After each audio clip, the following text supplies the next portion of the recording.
right. Do we have quorum? We good? All right.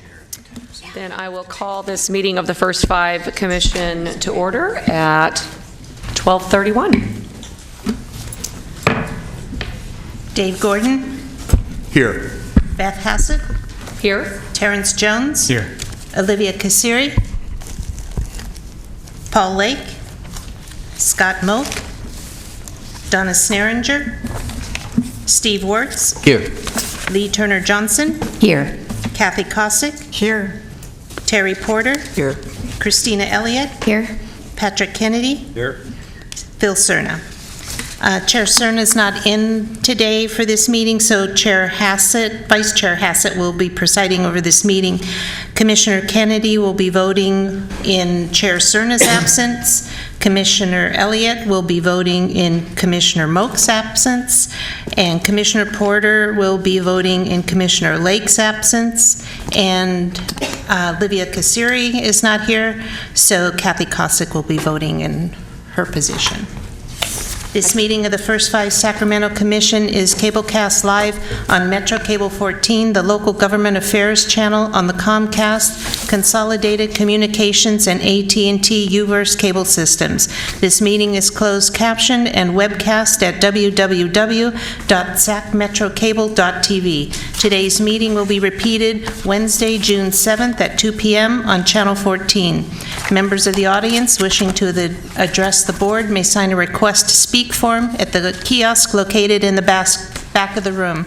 Be sure to include the item number you wish to address and give to me. Please speak into the microphone when addressing the board and state your name for the record. If you have any electronic devices, please put them on silent or turn off now. Thank you. All right, Commissioner Wertz, would you please lead us in the Pledge of Allegiance?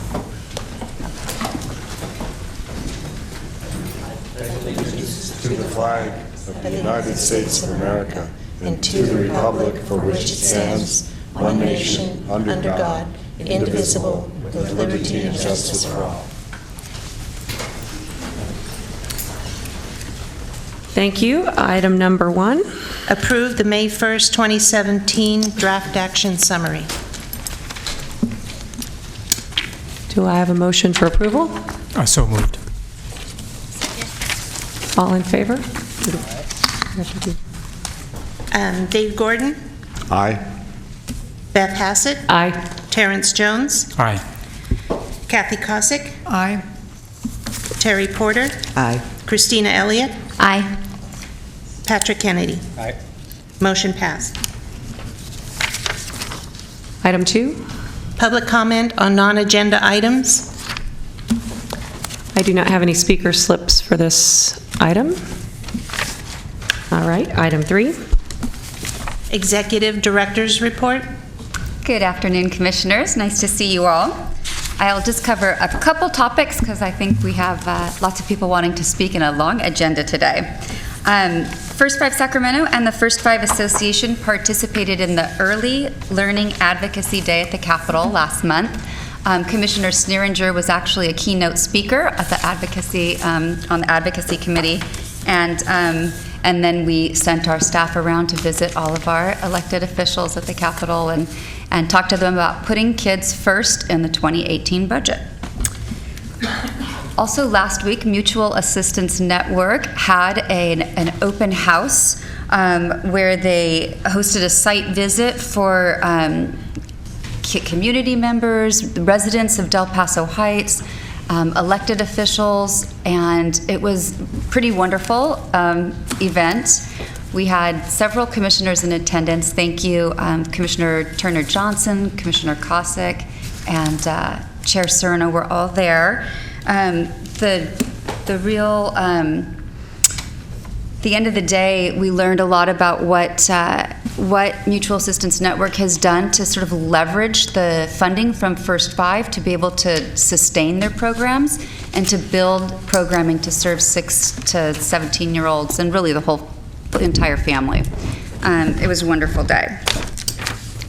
Wanted to say a quick word about baby boxes. Many of you have probably heard about the baby boxes that are being distributed across the nation, really, and in certain cities.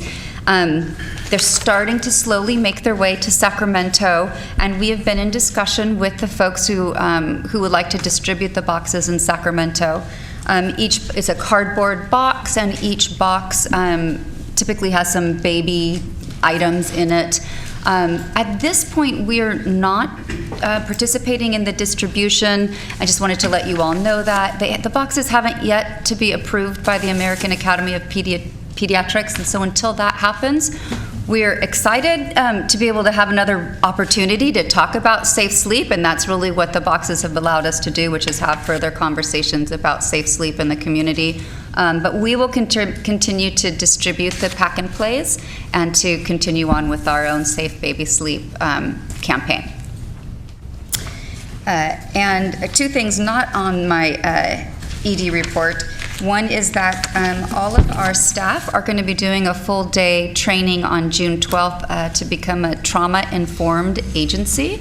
So really looking at how we can take that information. We first have to educate ourselves about what it means to be trauma-informed and agency policies and things that we can put in place, and then some trainings that we can roll out to our providers and others to try to get that message more widespread in the county. And at the last commission meeting, we had a presentation from the Birth and Beyond program on their evaluation findings for fiscal year 15-16. There were several questions asked from commissioners back about the data and the analysis of the data.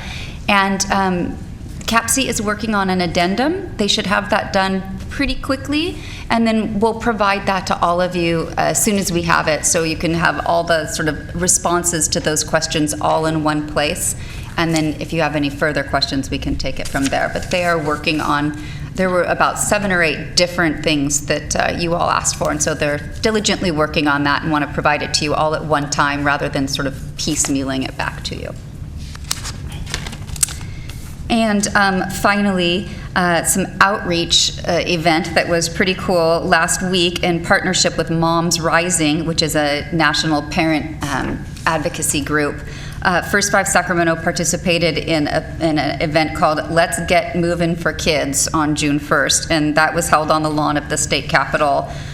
It was a family-friendly dance party to talk about moving the budget in the right direction for children.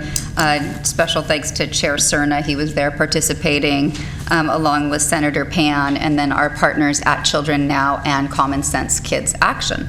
So lots going on there, and I'm happy to answer any questions about anything else in the Executive Director's report. All right, Commissioner Wirtz. Just a quick question. I'm really pleased to see the training for the trauma-informed practices. And one, I understood you to say that it was for staff, at this point for staff only, and then you would consider whether there was ways to expand the outreach of those concepts and practices? That's exactly true. Our advisory committee members also wanted to participate right up front, but we kind of just said, I think we need to get on board and sort of figure out what we need to do internally, and then we'll roll it out. The advisory committee also wanted commissioners to receive a brief training on trauma-informed care, so we'll figure out the best way to do that as well. I know some of you already know a great deal about that, others might not, and so more to come, but we are slowly but surely talking that language and trying to get our providers on board. And just as a follow-up, who's doing the training for you, or how are you doing that training? It is a group out of the Bay Area, 2 women from 2 different organizations that have funding to work with school districts and county agencies to talk about that sort of larger level systemic change to make those big agencies more trauma-informed. And they're doing it for free because they have a grant, so we're taking advantage of that. Is it connected to Trauma Transformed or separate from that? I am unsure, Okay. but I can find out for you. Not a problem. I'm really pleased with that, and I think what I really think is really critical around trauma-informed practices is that often it's just thinking about the workforce. And what I'm hearing you say, and what we think is really critical from the Department of Public Health, is that it look at the whole systemic situation, not only the organizational structure and policies and practices, but then how those integrate across systems. And one of the examples of that is how referrals, we've talked a lot about referrals and how those are carried out, that often you may inadvertently cause ongoing stresses to families when you say, we can't handle that, just go work with our partners over there, and the referral breaks down. So the systemic part of that, as well as the organizational policies and practices, I'm pleased to hear you pursuing it. Thank you very much. Thank you. Any other comments? Kathy? Commissioner Kozik? Oh, wait, there. I noticed that we are doing the Sugar Bites campaign again. Yes. I was wondering if we have any data that shows the effectiveness of that campaign nationally or even just through Contra Costa. Good question. I don't have it off the top of my head, but I can certainly provide it back to you. Okay, thank you. I will return that in an upcoming executive director's report. Thank you. Any other questions or comments? All right. Item 4. Okay, I just want to go, before we go to the Yes. next item, Commissioner Kasiri is here, so Commissioner Kosick won't have to be voting in her place. Okay, thank you. Item 4, public hearing, approval of First 5 Sacramento 2018-2021 strategic plan. Great. So staff are recommending adoption of the Commission's 2018 strategic plan. And the plan, as you know, symbolizes First 5 Sacramento's commitment to children and families over the next 3 years. It includes our vision, mission, funding principles, strategic plan hierarchy, indicators, potential strategies, and a spending plan, all of which you have reviewed a couple of times, and it has also gone to the Board of Supervisors for review. The plan before you today has changed in only one way from the version you reviewed in March, and that is within the spending plan. So while the bottom line allocation for the spending plan remains the same, which is $60.1 million over 3 years, we made a slight adjustment in a couple of the categories. So the line item category for program was increased a little bit, and the category of administration was decreased a little bit. And that was made possible. Staff really went through our internal operating budget with a fine-tooth comb. We looked at things that we thought we could do without, and we really saw the need to make sure that the majority, as much as possible as our funding was going into programs, so that we could do both the implementation plan and the system sustainability plan. So it was very slight dollar amount change, but just a little bit increase in program, a little bit decrease in admin. And with that, we're very confident that we'll be able to get the work done internally that we need to. So the full plan is in your packet, and since I did a lengthy PowerPoint presentation on it last time, I didn't think I would do that again, but I'm happy to answer any questions. And just as a reminder before I do that, that in August you will have 2 implementation plans coming forward. One of them I'm calling the program implementation plan, and that is how our funding will be divvied up and used amongst our different result areas. It will have whether or not we're going out for a competitive bid process or a non-competitive application process. It'll have dollar amounts by result area and all of that information in it. And then the other strategic or the other implementation plan is more around our systems change and sustainability. That will also have dollar amounts and information laid out for you around those policy, advocacy, sustainability, and systems change areas. So that's where the real detail is. And again, we're sort of still at the strategic plan level, which is more of a 30,000-foot level. So I'll take questions or comments from commissioners first, then I have a number of people who would like to speak on this topic.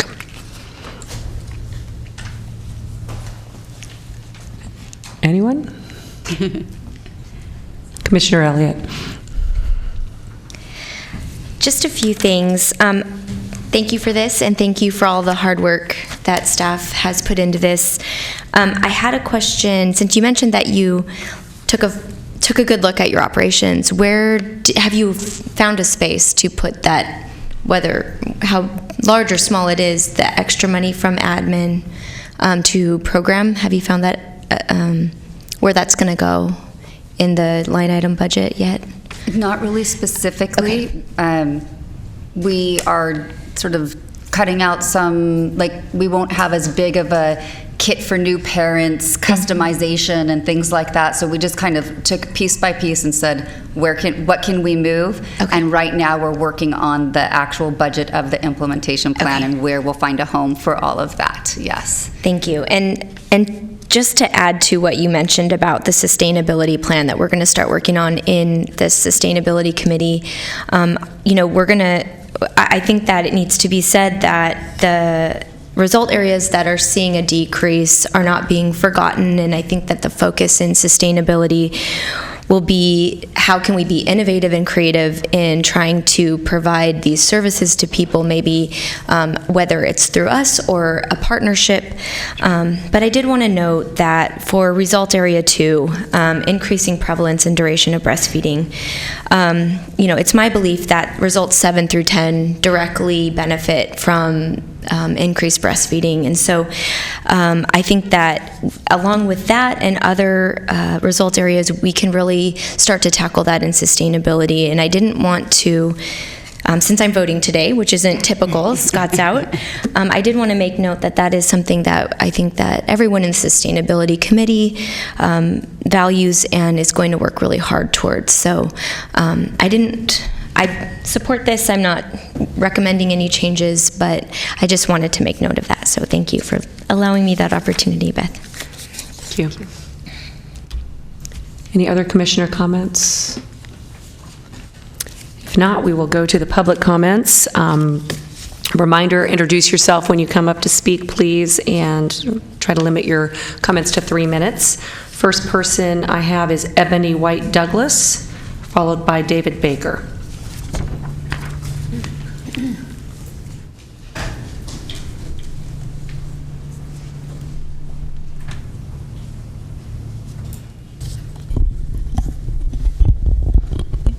So good afternoon. My name is Ebony White Douglas. I'm the program manager for the Crisis Nursery. I had hoped that Rain would have gone first, but I will pick up kind of where she's going to start. So we have a number of parents in Sacramento County that are not able to receive services at the Crisis Nursery. The Crisis Nursery has been challenged to serve families effectively and safely given our current budget. And seeing the potential for further cuts will make operations exceedingly difficult. Currently, our $1.8 million budget affords us the privilege to serve upwards of 3,400 children each year. Serving those children takes a great deal of coordination and qualified staff. Maintaining competitive wages in the job market has been the biggest obstacle that we face. While First Five has generously covered $1.4 million of our annual budget, we are still restrained by paying the majority of our workers minimum wage. And this makes it extremely difficult to maintain adequate and qualified staff. To give you more of a realistic portrait of how staffing has impacted the program, I'd like to describe what each nursery looks like during our busiest hours. Do keep in mind that we are a 24-hour program. We have 2 locations in Sacramento, and between 7 a.m. and 7 p.m., we operate services for emergency childcare. In order to operate at full capacity for each nursery site, we need a total of 9 staff members between both sites. Since September of 2016, our reality has been that we're operating with a total of 5 staff members at each site. This still allows us to meet community care licensing childcare ratios, but this does mean that when we don't have enough staff to provide coverage, we have to cap the number of children. We've tried various avenues in using volunteers to provide additional staff support, and we're extremely grateful to the volunteers that we do have. But we haven't been able to consistently find coverage to support the nursery at full capacity. I stand here today very humbled to report that due to the impacts of staffing, we're forced to decline services to nearly 1,000 children each year, and this is a 60% increase from the last fiscal year. Declining services to children is always the last resort. Our case managers work tirelessly to prevent that from happening, but they first base decisions on the number of available staff. Then they examine everything from parental distress, the reason for care, the tone in a parent's voice, or additional statements they make. They help parents identify natural resources like friends and family that can assist. They provide referrals and resources, and they always give the parent the option to remain on the wait list until space becomes available. The Crisis Nursery program is the only kind in this county, and for the last 21 years, we've been keeping children safe and providing assistance and truly strengthening the entire family. Compared to the county alternative, the Crisis Nursery is truly a cost savings program. I urge you to carefully examine all the information presented when making decisions about our funding and provide us the ability to serve families safely and effectively. Thank you. Yes, Commissioner Gordon. Could you share with us how your program is funded in totality? In other words, how much of it is provided by First Five compared to other sources, and what are those other sources? And for me, anyway, that would be helpful if other speakers who are speaking along the same lines could do the same thing. Yeah, absolutely. So like I said, our operating budget is 1.8. First Five gives us approximately 1.4 million. So the rest is about a $350,000 to $400,000 deficit. And we get the additional funding from other philanthropic efforts. We have several grants that we also get, and I do believe another speaker will elaborate on that more. So in other words, the rest of your money that doesn't come from First Five, none of it comes from other government sources? Correct. Correct. Thank you. Thank you. Thank you. Then was Rain McKenzie going to talk about the same topic? Yes, should we? We'll call you up. And then David Baker.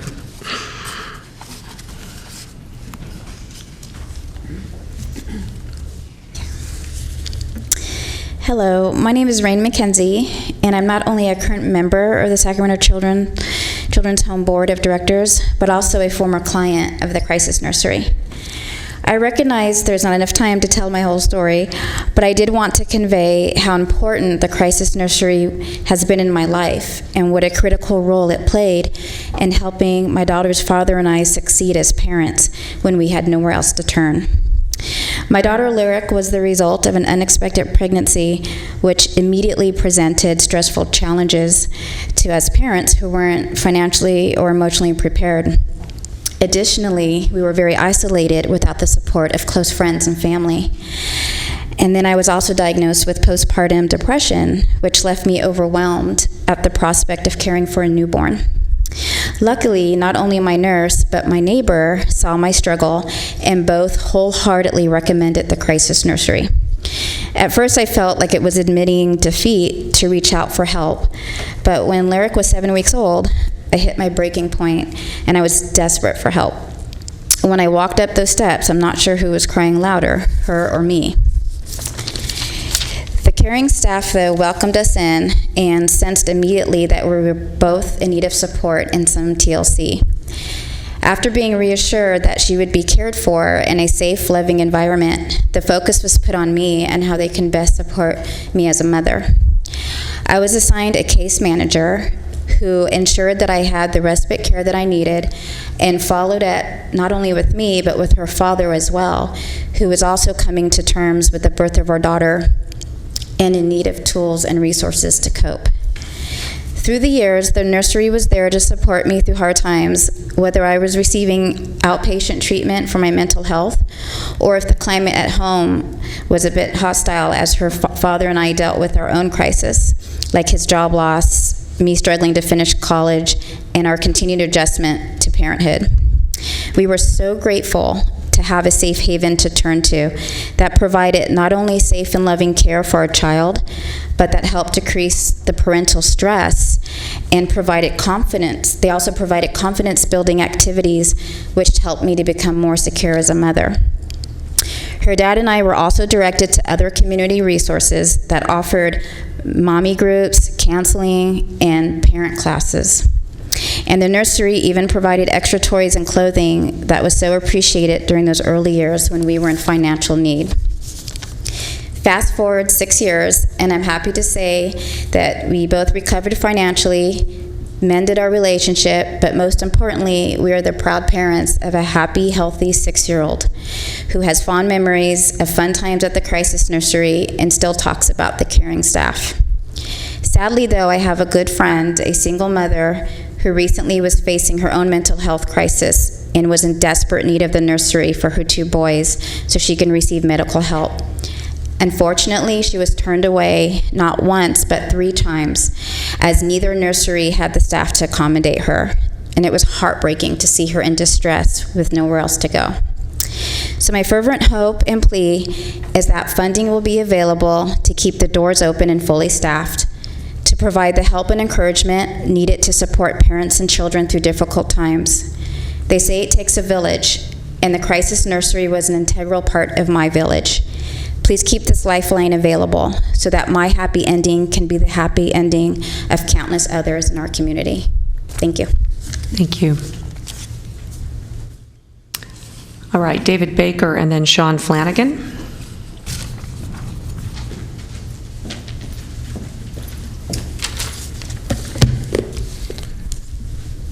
Okay, thank you. Good afternoon, Commissioners, and thank you for this opportunity to speak with you today. I'm Dr. David Baker. I'm the Chief Operating Officer of the Sacramento Children's Home. And as you consider the 2018-2021 First 5 Strategic Plan, I want to take an opportunity to share with you some important information regarding the crisis nurseries, which you've been hearing about. The crisis nurseries provide a vital support for families during times of crisis when there's no one else to turn to, providing voluntary, confidential, free emergency child care for children aged 0 to 5 for 24 hours a day, 7 days a week, 365 days a year. We also provide case management supported services and other vital support services for families that dealing with crisis.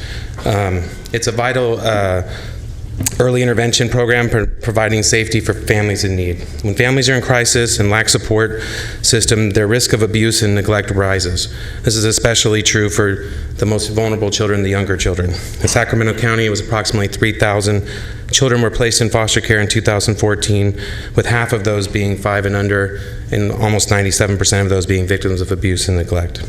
The crisis nurseries are a vital resource for the Sacramento County that can prevent children from entering the system, preserve families, and save money in the process. So I thank you for your time and ongoing support of the crisis nurseries. Thank you. Thank you. Sean Flanagan, and then we'll hear from Todd Kulakian. Hello and good afternoon, Commissioners. My name is Sean Flanagan. I am a volunteer at the Sacramento Crisis Nursery, and I'm a former staffer of the Capitol building, and so going through budget items is nothing new for me, but I just want to encourage, as you guys go through your budget next year and as revenues are declining, I think it's real important to take a look at this program because it's done so much for the Sacramento community. And as a volunteer and seeing the families that get there, seeing the children that get help is really, really important. When someone comes to the crisis nursery, it's usually one of the darkest days of their life, and showing up to a loving environment with helpful staff is critical. And so, as you heard from the previous speakers, how important this is to them, and that's why I'm here today to say how important it is to me as well. So I encourage you folks, as you go through your budgets, even go tour one of the crisis nurseries is really helpful as you kind of consider some of these budget items about programs that are necessary and some programs are not. And so I think this program stands out more than others, and obviously you want to give money to everyone you can, and I understand that, but I think from my experience and the lens that I look through and all the different programs that I get to work with from a staffer standpoint, working in the Capitol building, this is one of the ones that stood out to me, and that's why I commit my time to help them out. So anyways, I thank you for your time today and appreciate your consideration going forward. Thanks. Thank you. Todd Kulakian, followed by Lisa Yarbrough. Good afternoon, Commissioners, and thank you for the opportunity to speak this afternoon about the Crisis Nursery Program.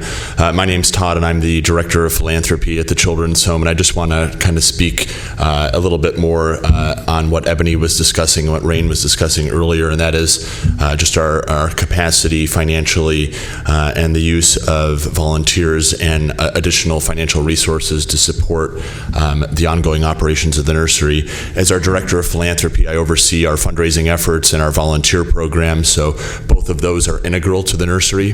The nursery consumes the largest amount of our fundraising dollars each year to help fill our budgetary gap.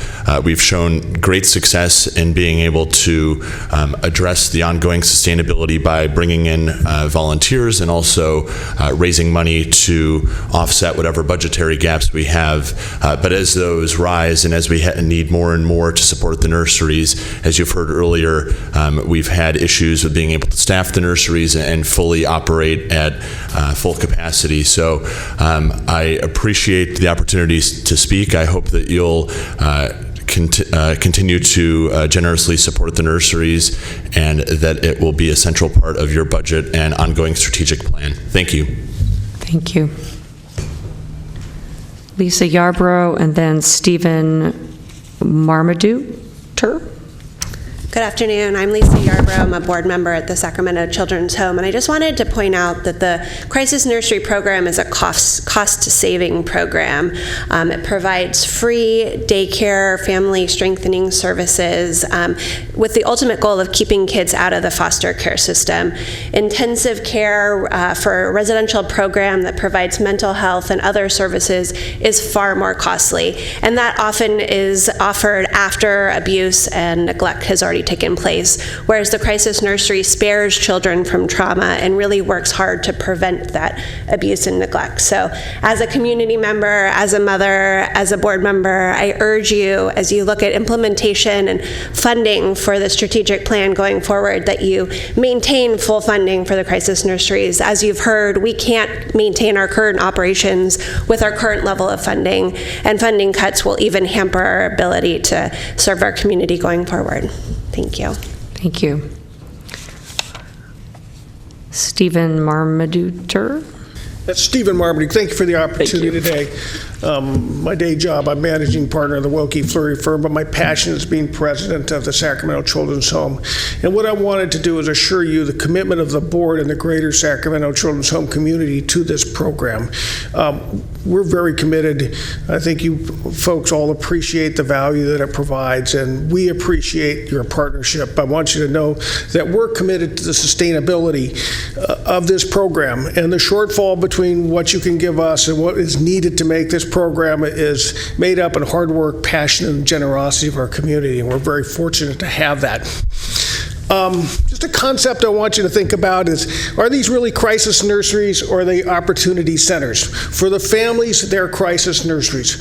For those of us who are trying to improve our children, our family, and trying to interfere and interrupt child abuse, they're opportunity centers. If you subscribe to the notion that early action and education are foremost in breaking the cycle of child abuse, these are opportunities. We have parents coming to us because they're reaching out because they need help and they want help. And we're in a position to provide them help, and we've proven to be successful. Yet we're turning 1,000 kids away a year. So these are opportunity centers that we are not fulfilling, and I hope we have your continued support in doing that, and we'll continue to work with you as a valued partner. Thank you very much. Thank you. And finally, Maria Sperber.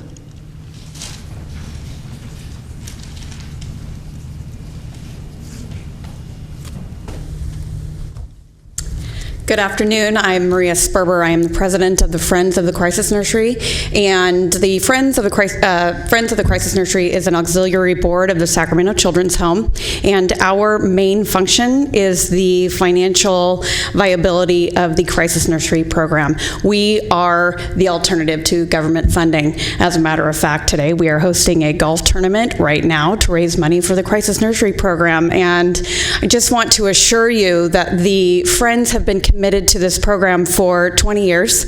We will continue to be committed to this program going forward, and this is my personal passion. I can tell you from my childhood, my mom could have used the Crisis Nursery a handful of times, and that was not available to us, and luckily we had some families step in and help me. So, we work tirelessly with Todd and his team to fund this program, and I really urge your support as you look forward. Thank you very much. Thank you. Commissioner Gordon? Thank you.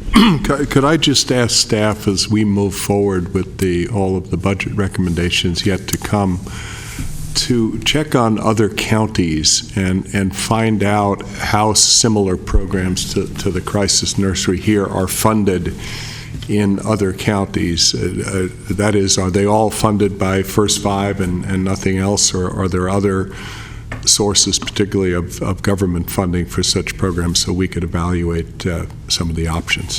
Thank you. Commissioner Wirtz. Thank you. Just a general comment from the evaluation committee I chair, that we've been working on our results-based documentation to help programs figure out how best to both do the sustainability and to work with us on documenting effectiveness. And I wanted to say that we were looking at, among all of our programs, the Crisis Nursery, the last time we met, and we're looking for how better to document the outcomes. For example, we know that a lot of the families need to come back, and they are served more than once in the crisis nursery, and we think that that's likely to be due to the fact that they continue to experience some kinds of stresses and value and benefit from that value.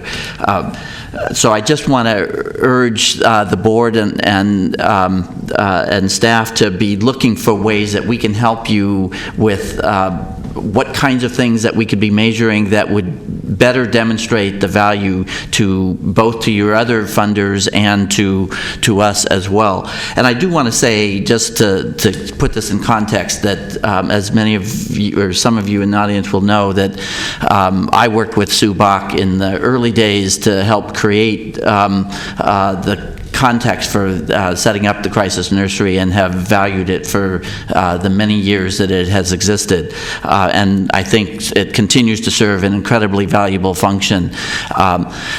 But I would urge us all to work together to look for ways to document those effectiveness and cost savings and value added.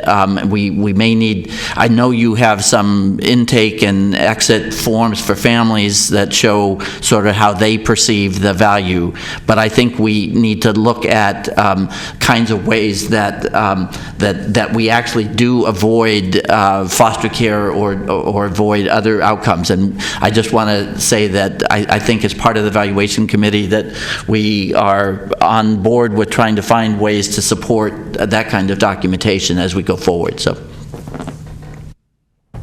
Commissioner Elliott.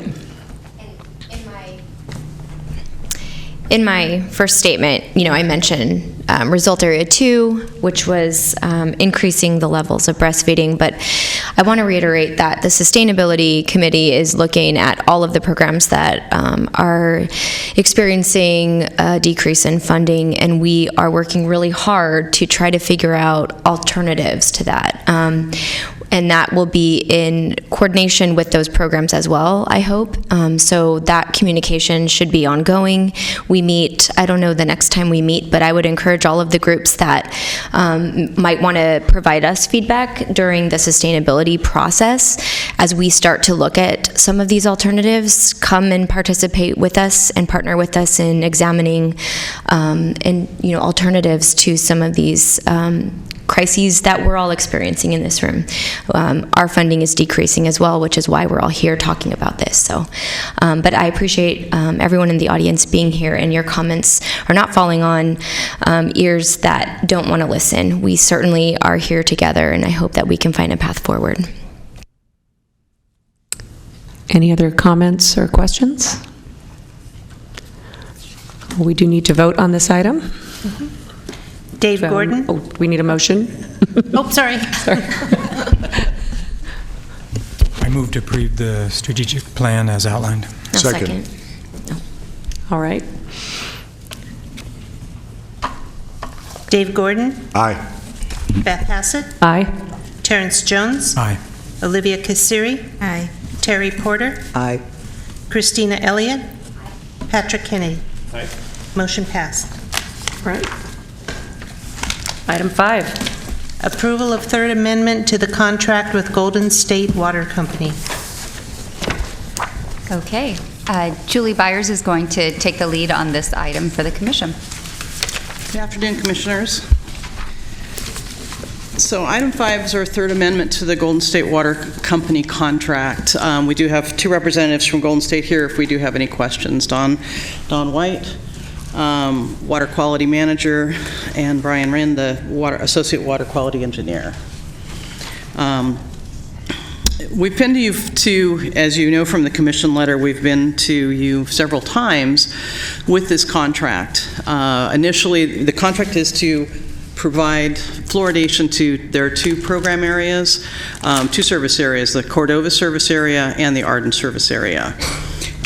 In this process, we asked them to provide a study which outlined what the service area would do, what the facilities would be at each of their locations. And from that study is how we developed the initial contract for fluoridating these areas.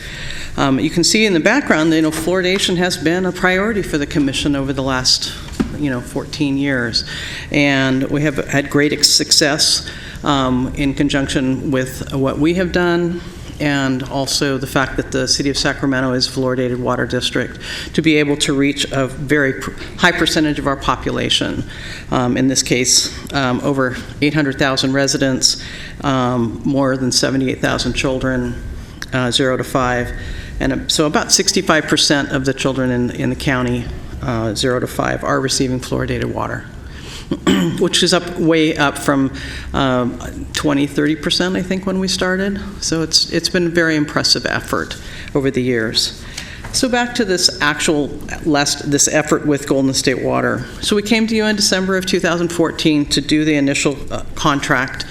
So the statistics for both of those service areas are there in your commission letter. The Cordova service area being the largest area, and the Arden service area being the smaller of the 2 projects, with approximately 44,000 connections and 14,000 connections respectively, and then also data there on the number of children that will be being served.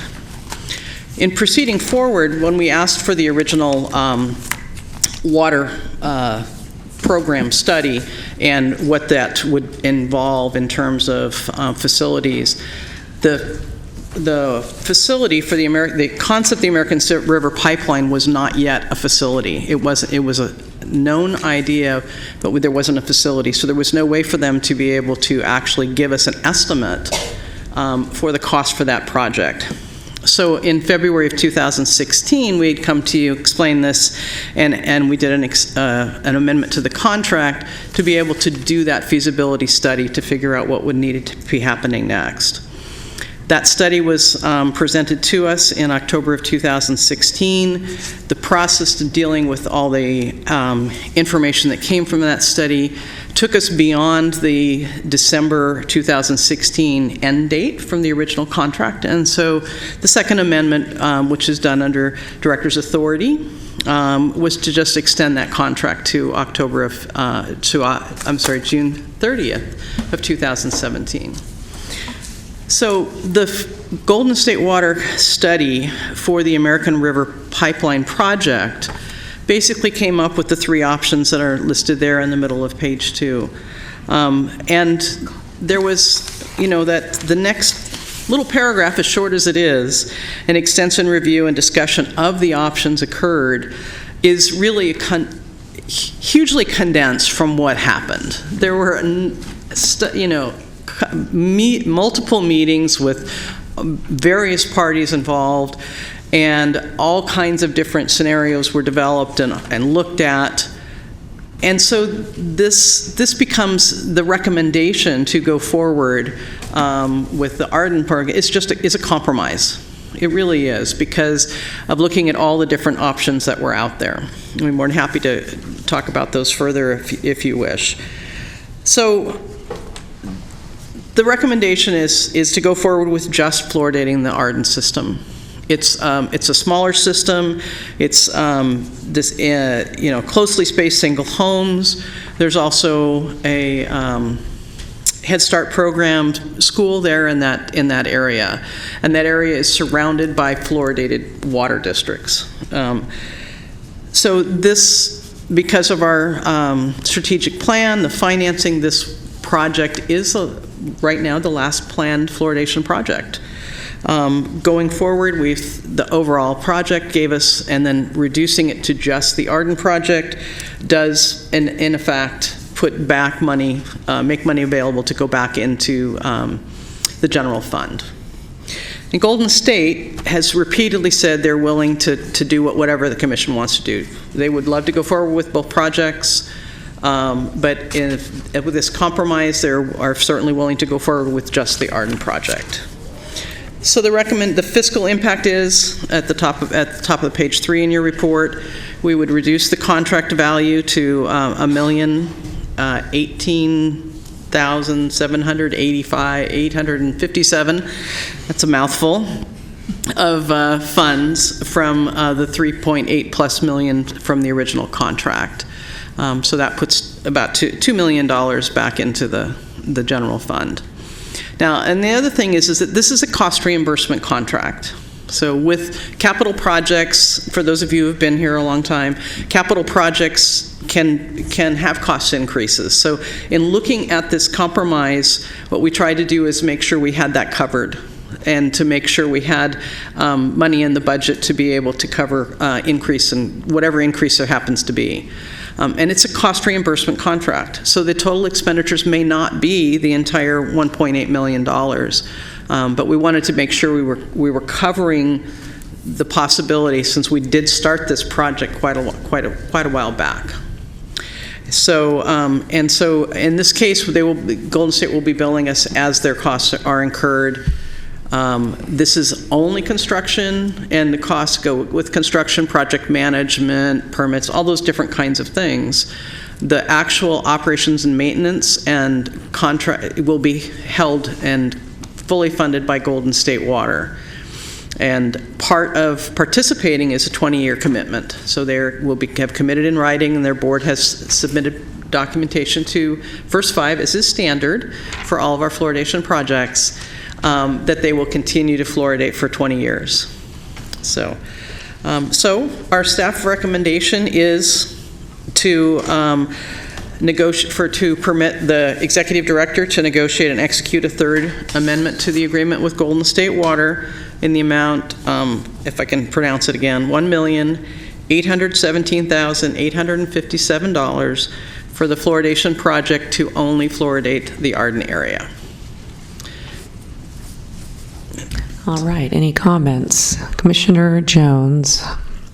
Thank you very much. And Commissioners, I'm very grateful for this Commission's past funding for fluoridation efforts throughout our community, and I think our efforts have brought the benefits of water fluoridation to a lot of very needy communities and provided a great enhancement to the overall health. And I appreciate the sensible recommendations that staff has presented for our consideration today. I appreciate the open and transparent way in which staff have encouraged, listened, and acted upon my own input. I am also very comfortable with the recommendation that staff provides it. I will support it. I think it's doable, and I think we can complete it in an expedited manner. However, given that this is the last fluoridation project that this commission will ever fund, I'm a little unsettled by the fact that we're choosing the one with the fewest children. And I think, consequently, I would like to request that at least we have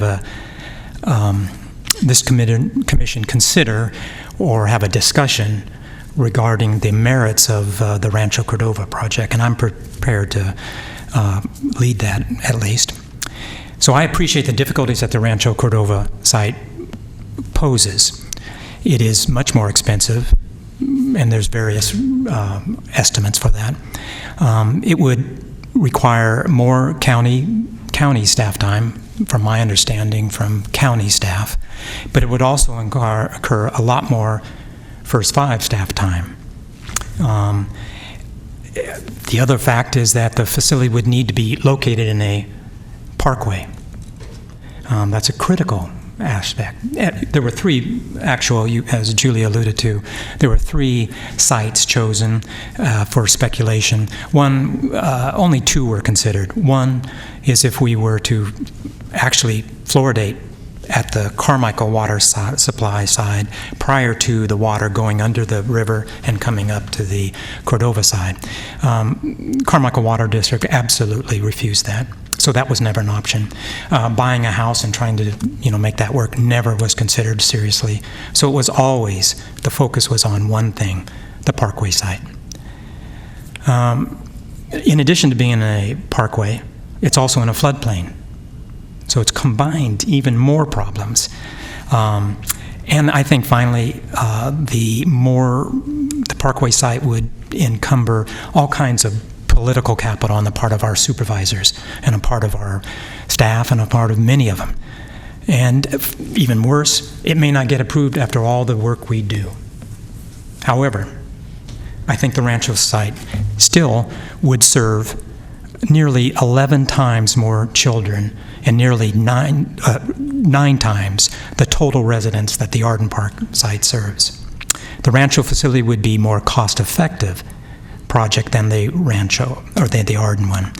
If you divide what our estimates are roughly into, the latest one for the Rancho only would be $3.1 million, based on Julie B's estimate. If you divide that by the 44,677, that's roughly $70.86 per person on an annualized basis. If you compare that to the 1,817 people served in the Arden site, it comes to about $350 annualized per person. If you factor in the benefit that this is a guaranteed contract, a contract signed by our water district, that they will guarantee 20 years, not necessarily stop at 20 years, but just guarantee in contract, in writing, that it will be 20 years of service. That cost goes down to roughly about $3.54 for the residents of Rancho, and roughly about $23.01 for the Arden. Still, great savings. Incredible one. So again, I think that's it starts and finishes right there. You're serving more people. They'll receive it for 20 years, and that cost-benefit structure still is very important. And I think you want to look at it, too, is this is a public and a private joint venture. That's unusual in what we do in our commission and on some of our strategies. We take public money and we combine it with private guarantees with their money to do this kind of national, international health benefit. And I think you have to look, I would say, that fluoridation investments should be viewed in the light of 25 years of managed care dental neglect. And I think an abandonment of our children, where nearly 60% of those who are on the managed care system, have not actually seen a dentist. And they continue not to see a dentist for the past 3 years. In our latest estimation, we show that that's still a trend. Department of Healthcare Service shows us even from 2014, 2015, and 2016 rates. Given that neglect has endured for 25 years, then I think providing water fluoridation to 45,000 residents that in a low-income district versus the 5,000 also makes a great deal of sense. And I think with regard to the DTI, because we've talked about the DTI, well, they've given us $3 million, $10 million over 3 years, roughly $3+ million of investment. Isn't that enough? Are we still asking for more investment for oral health? I think partly, one way of looking at it is that we received this enhanced oral health because there was a recognition that we have an outstanding track record at First 5 Sacramento with regard to oral health infrastructure funding. And I also think that it was a recognition on part of the state and the feds that we have staff that are capable of delivering on our promises that we have made to families with regard to oral health.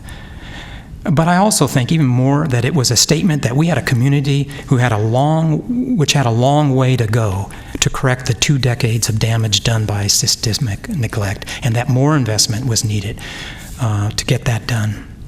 So I think if our federal government recognizes that, our state government recognizes the need for extraordinary investments to help the community, I don't think it's too much to ask this commission to reconsider this recommendation and try one last time to bring about a narrow and a deep investment to the 45,000 residents of Rancho Cordova. Thank you. Thank you. Commissioner Kasiri. Just had a couple of questions for clarification. So with this proposed plan, what is the proposed completion date?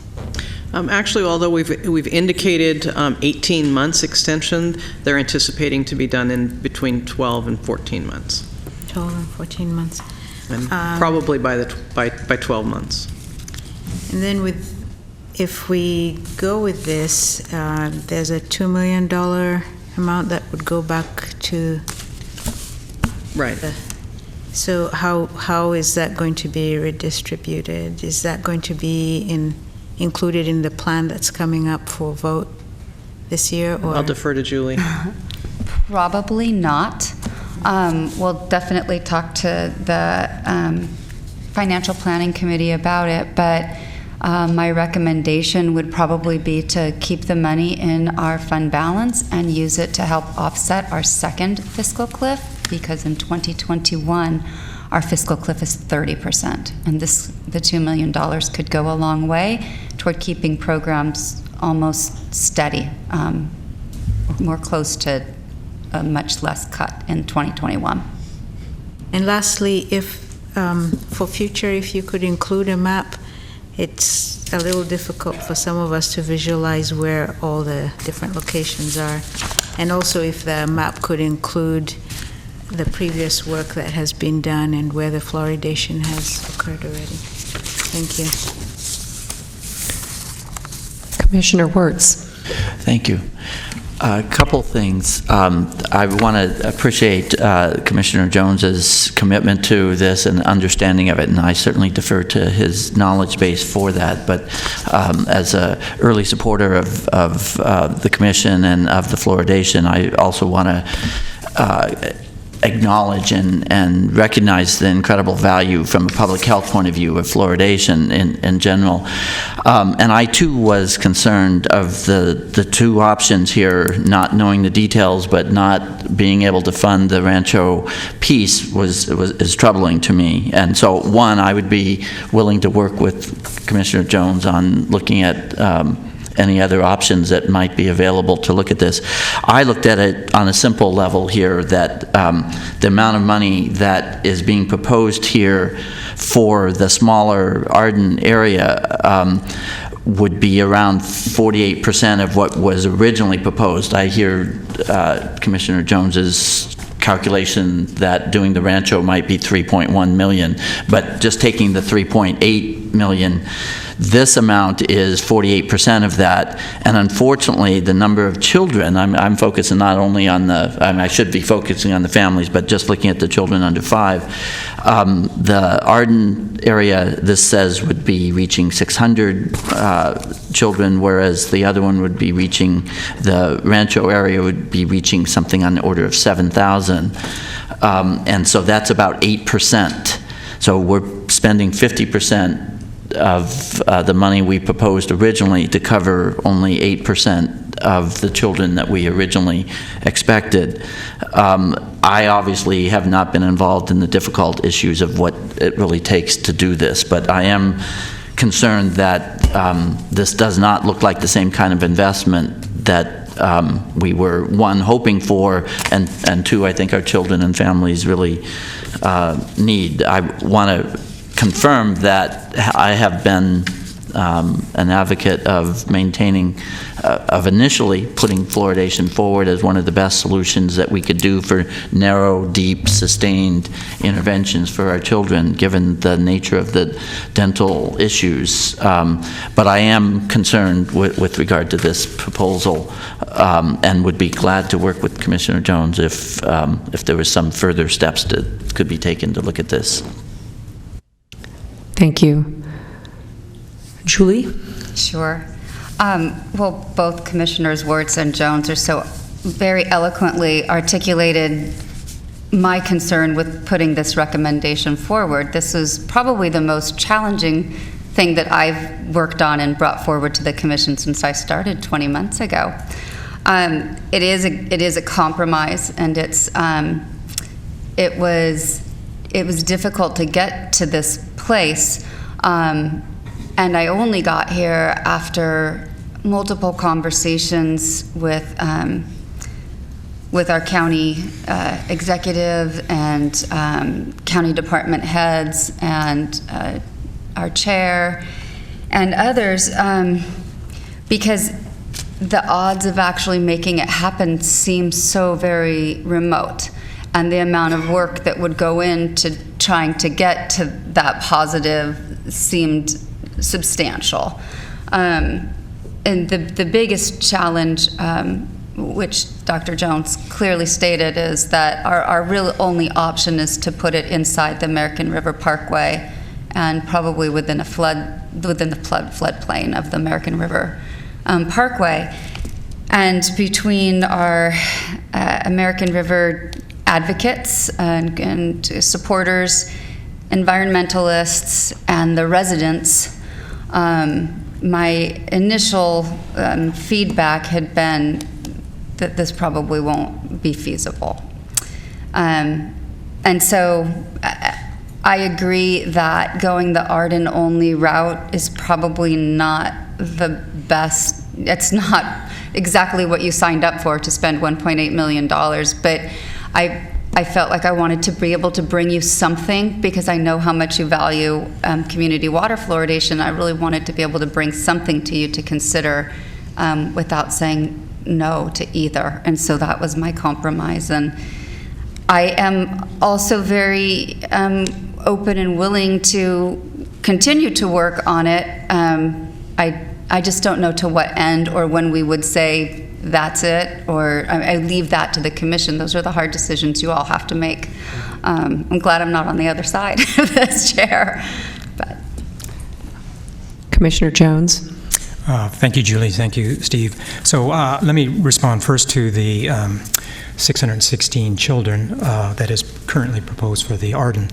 You know, I think the benefit of water fluoridation is just that it doesn't exclusively involve access to water that only 616 children can receive. You have to look at it in a larger context. Even though we're funding it for 616 children, the 5,000 families and relatives, in addition to the others within the community who come in and imbibe the water, are going to receive that benefit.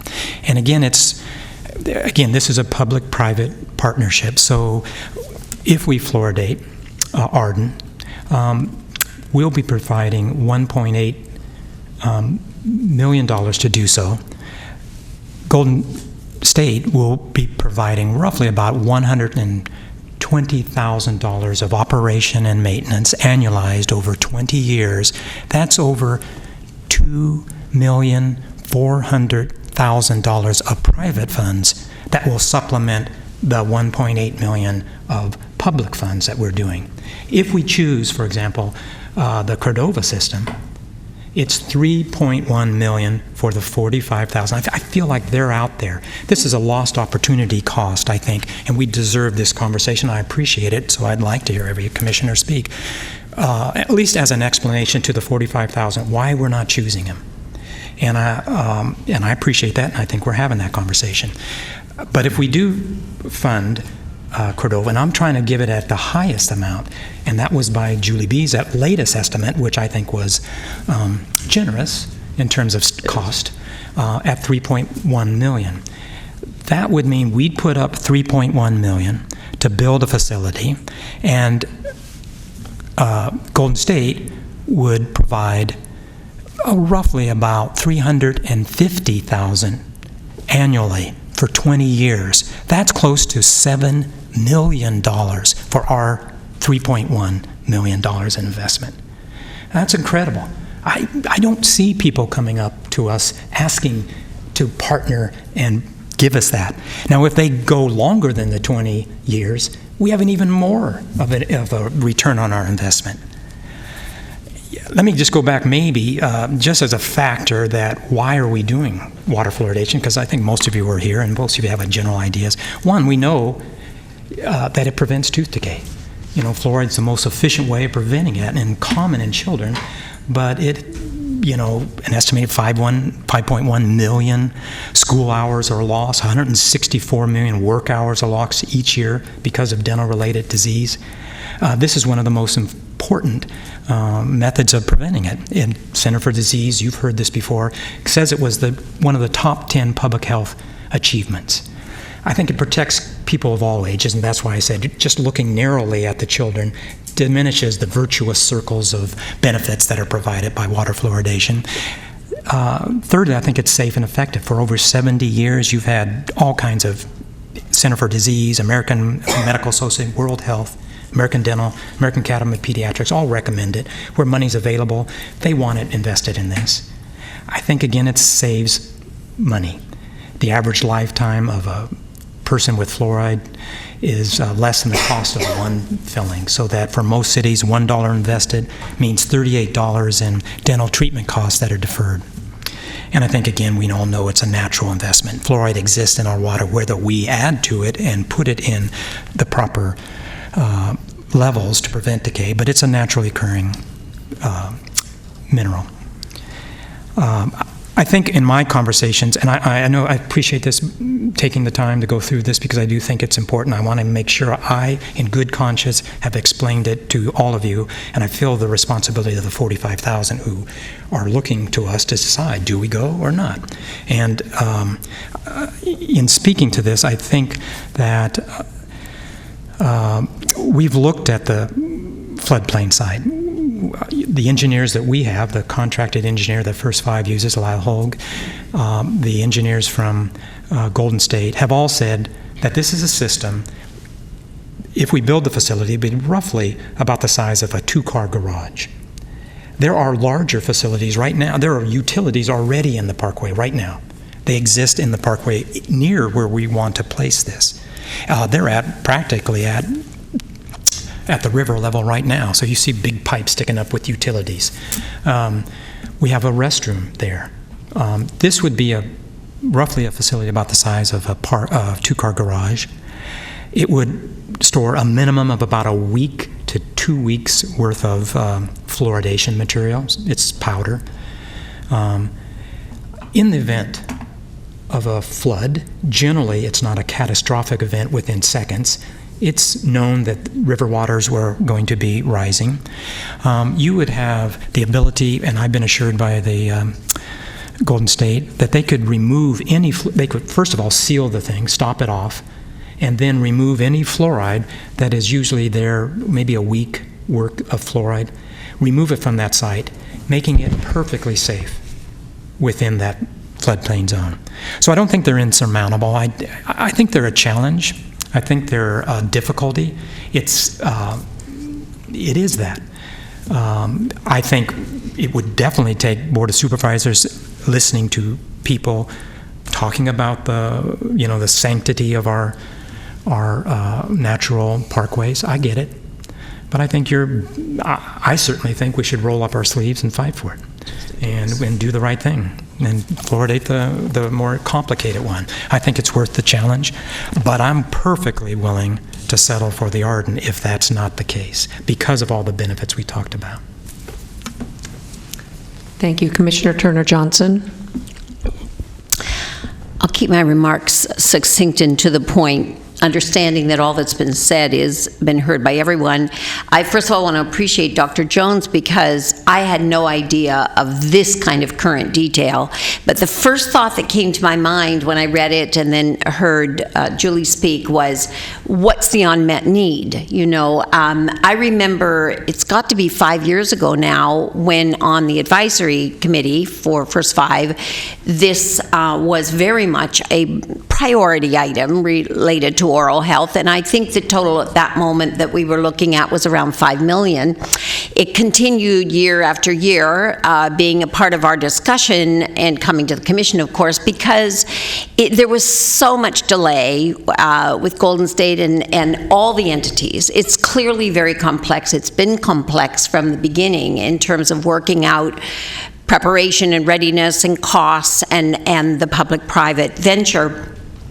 The thing that I think, having listened to all of this now, is that in my mind, what I hear is that the cost effectiveness of serving more children for a slightly higher investment and a much higher one on the part of Golden State is worthy. On the other hand, we're not at a great timing right now in First Five with our funding. We all know that. So of course we're more sensitive than ever to those kinds of decisions.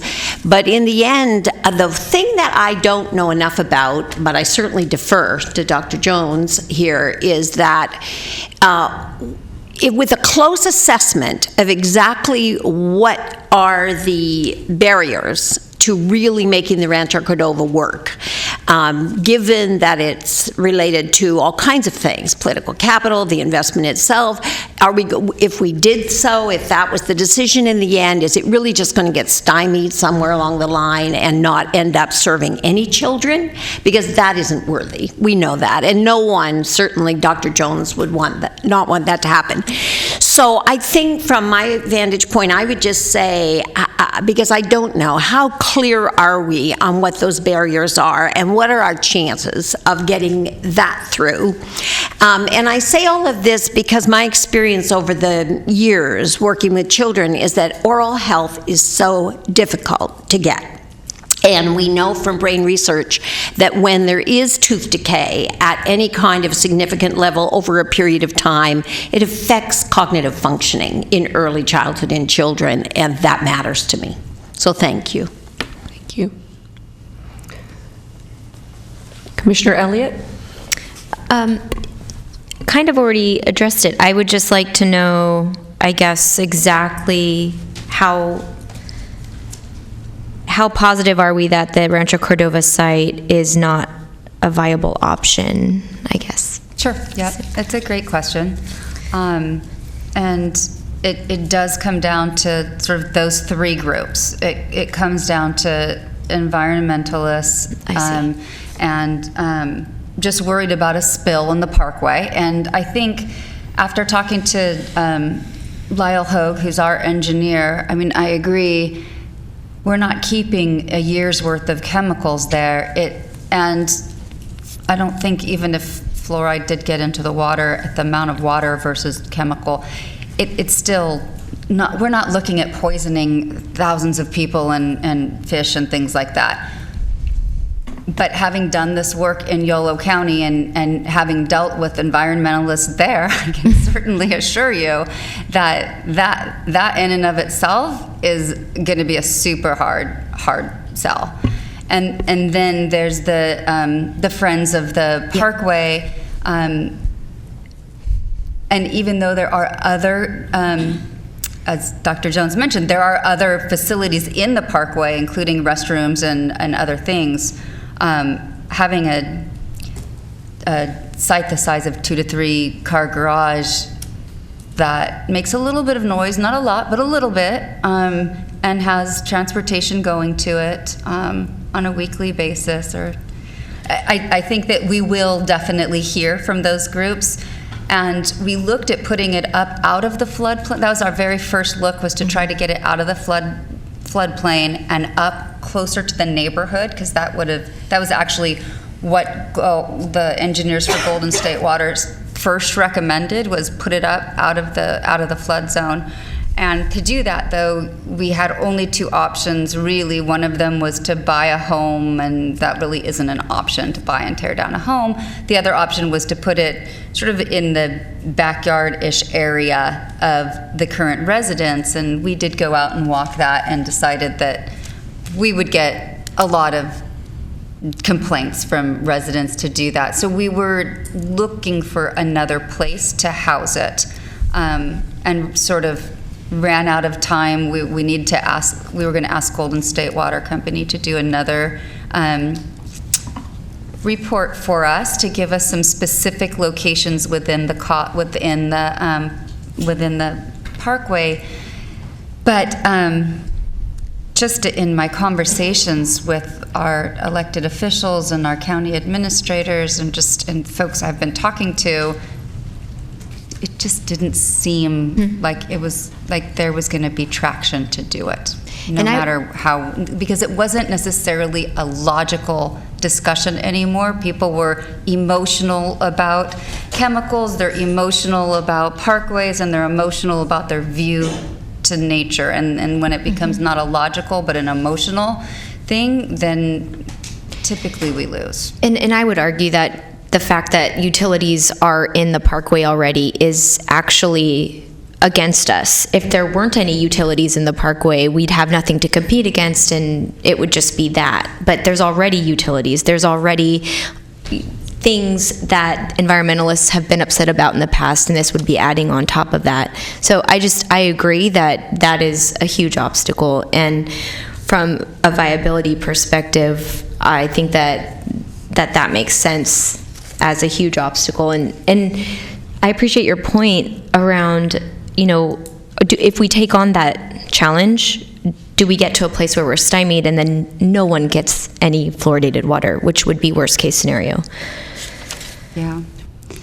And, I haven't sat down and thought through every meeting that we could have and every, I don't have a work plan put in place for what we could potentially look at over the next 2 to 3 months. I'm not saying I'm not opposed to doing that, but I think it then involves people outside of just ourselves. We're committing others and asking others to begin that work with us, and it's something that we can do. I don't know to what end and to when to say that we've put enough in or not enough, and I absolutely want to please Dr. Jones and all of you, so I look to you for guidance. Commissioner Jones. Thank you. And just to that last point is that, I think that I know that we want to get an answer and move forward, and I appreciate that. But I think sometimes perhaps delaying it, I know that that's not the preference, but we're having the conversation only, is that if we did continue with the study that we talked about having, that Golden State would determine the ideal location for this facility, whatever it is, within the parkway. My understanding from the conversations with Golden State, that would happen and be completed by the end of the year. If in the period of time we did do some of the reconnoitering and discussing with the outside groups, you wouldn't lose $3.8 million. Nothing would be lost. $20,000 for the study, but you'd still have available for this commission to utilize any funds that were not available for any project that you so desire. And so it's not a loss. Even if we decided at that point in time that the Rancho Cordova, say in December 31st, January, we come back and say, it's a no-go. We've done all possible checkpoints and follow through on them. You could still, and I would advocate that you do, fluoridate the Arden Park. So you haven't lost the fluoridation program either. You still have those options. So this is a little bit of a discussion. That's why we're having it here. Do we decide now, or do we do a little more investigation? Again, I think of the 45,000 kids and adults that would be served. Thank you. Commissioner Wirtz? Well, I think I was just asking for clarification between, and the proposal on the table is for going for the smaller Arden area my question was, are we comfortable with that estimate of 1.8 million for that work, which is what I was concerned about, is not getting as much coverage as we might have hoped.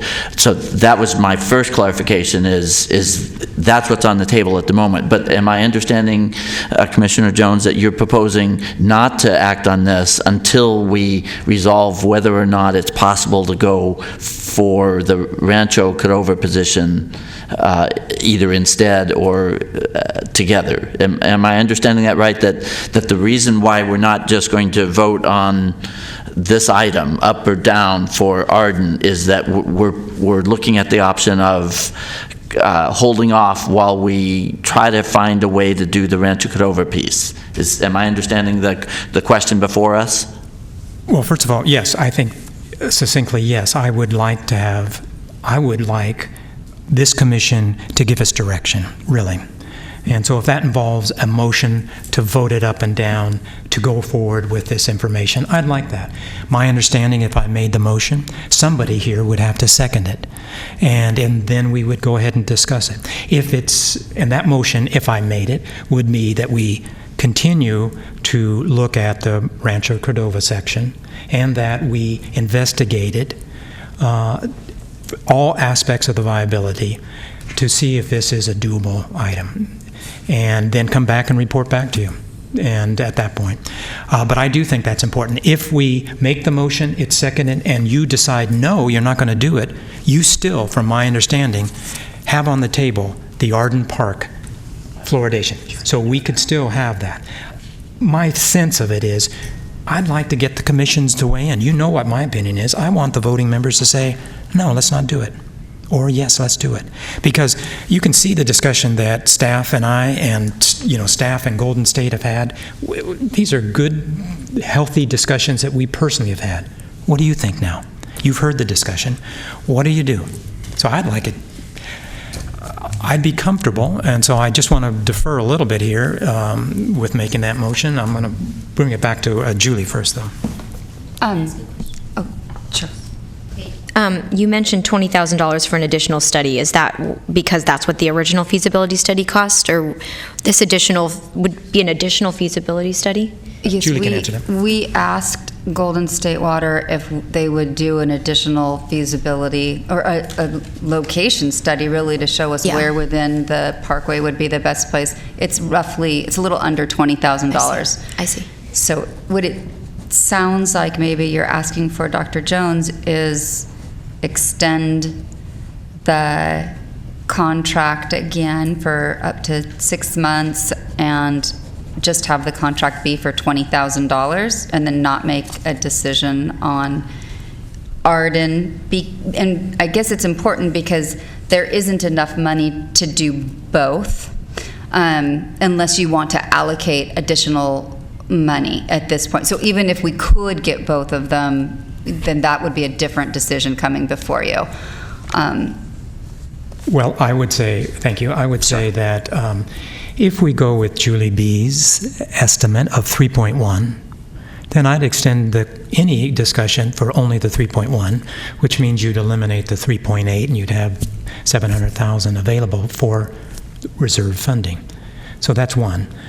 So if that's the estimate, and again, I'll go back to Steve's concern a little bit about the 1.8, and I think it's legitimate, is still, remember, a cost basis, contract. So it may be that, or may be less. We're trying to, in all due diligence, the staff has worked very hard to, if anything, maybe overestimate the contract cost. Well, and I guess I know it's already been asked, but I too am concerned about the scope of the smaller project and how few kids get fluoridated versus the larger contract. And I'm concerned about being in an ongoing fight about trying to put something on the parkway that will never happen. So, that's my dilemma here is, if we invest $20,000 in continuing to look at it, are we going to get are we going to get their assessment of where it would be best based on the fluoridation project, or will it also include where we're going to get the least amount of resistance and pushback? So if you're asking in general, I would say, and they're here to make that decision. Again, because the original study that was funded called for 3 different sites: buying a house, funding it at Carmichael Water District, or putting in the park. For all practical purposes, only the parkway was considered. But that particular site was never chosen. It gave us vague ideas about where to do it, but it didn't really specifically detail where in the park to do it. This particular study would detail that information. If you continued it, from my perspective, not dismissing any of your concerns, having that at least on the table gives us an idea of where that's going to be. Is it going to be in the 500-year floodplain? Or is it going to be in a 100-year floodplain? How large is it going to be? What the cost estimate would be? And it would also provide time. And then I think we're looking at, I think that delay would say, let's look seriously at providing the funds for the Rancho and defer for the time being anything to do with Arden. If that information is brought back and we say go ahead with the Rancho, then we go ahead with the Rancho and you vote again. If it's brought back and you don't, then I would make the recommendation to go with the Arden. But I think because of the 45,000, because of the larger number of kids served, I think it's worth pursuing this additional information. Commissioner Gordon?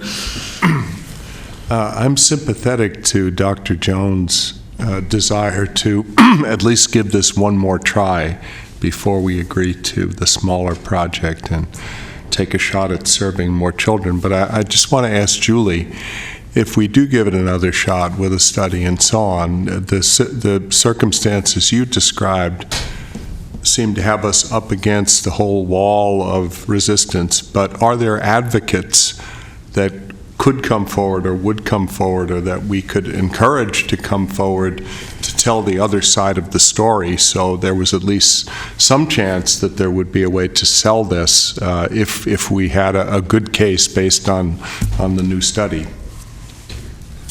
Yes, I think we could bring in our supporters who could talk about the benefits of community water fluoridation. We could bring in scientists who could probably talk about chemicals in I keep wanting to say causeway, sorry, in the parkway. I think that we could, definitely. And there is a mandate in California that if there's an opportunity to fluoridate and there's more than 10,000 connections that actually, and there's money to do it, First Five is providing the money to do it, that there really isn't an option that they have to fluoridate.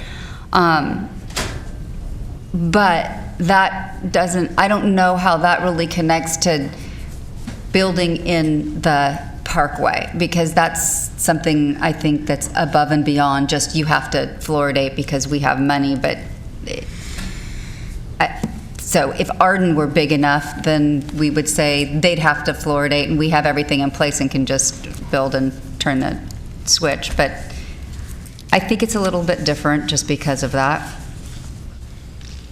Commissioner Elliott? I want to add one thing that is a little bit bothering me that no one's really said. I mean, if you look at historical flooding in California, it isn't just this one area that's a floodplain. I mean, all of Sacramento is a floodplain, arguably, and if you look at the sustainability of our levees and the water systems, not just on the American River, but throughout Sacramento County, I mean, I think that there is a significant risk here for flooding, and the funding that goes into levees and protecting neighborhoods is low at best, and I think that that's a huge risk that we need to talk about here as well.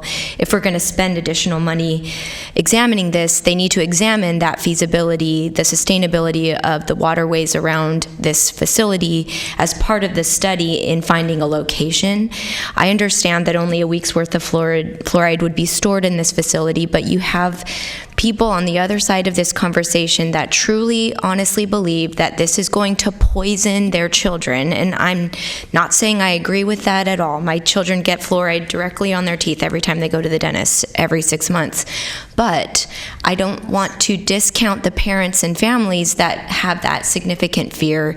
And I think that if we're going to spend additional money and study this, we have to really look at how flooding could impact this location. What do the levees look like? And I think that adds money. So we're coming up to a lot of obstacles and barriers, in my opinion.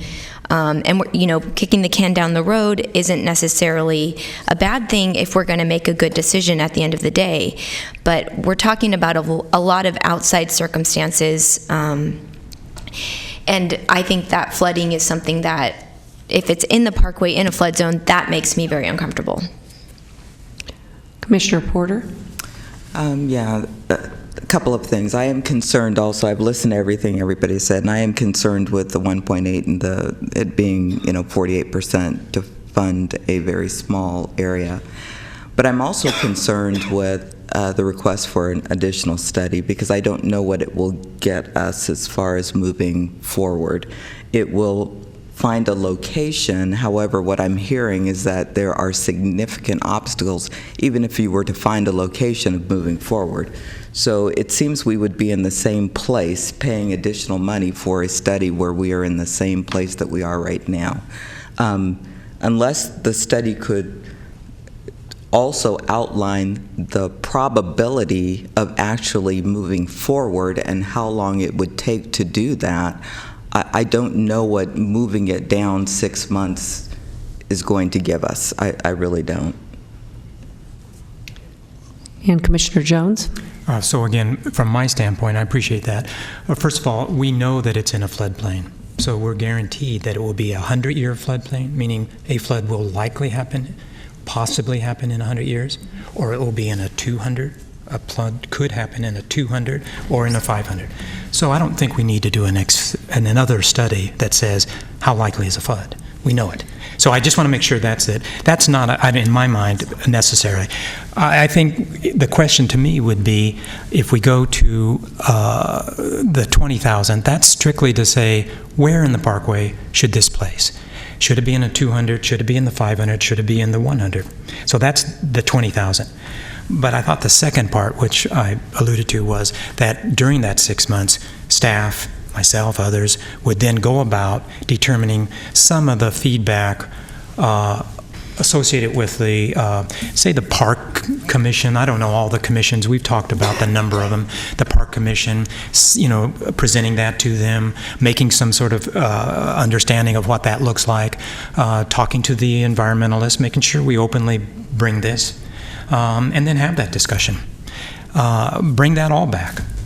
From my standpoint, bring it back. Commissioner Elliott? I'll just clarify. I guess I wasn't clear. The floodplains are based on 100, 200. I understand the flooding, but I mean, if you can recall, we haven't had a major catastrophic flood in quite some time. And my point was the funding that goes into making sure that levees are sustainable and can protect the areas in which that they're supposed to protect. That funding has been dismal in the past 20 years. I'm just saying that if we're going to examine where these will be in these floodplains, I think that we should protect ourselves politically, because if something were to happen, we would be in that news article as well. I think that we need to at least say that we looked at that and that we understood the levee structure, the floodplain, all of the factors that go into the location. I'm not saying we shouldn't do an additional study. I'll support that, but I just want to protect us against any negative news that may come, that we knew where we were putting it, we examined the viability of the levees around it, and felt comfortable in that decision. Commissioner Kennedy. Thank you. First, I want to point out that we're at the tail end of about $3.5 billion in flood protection expenditures along our river parkways. So we are actually doing quite a bit, and we will get there. We're very close to having 500-year flood protection throughout the area. But that being said, this would, if it was to go forward and to be studied and analyzed, whether or not to be put on the floodplain or, more importantly, in the parkway, wouldn't this have to go through CEQA review anyway?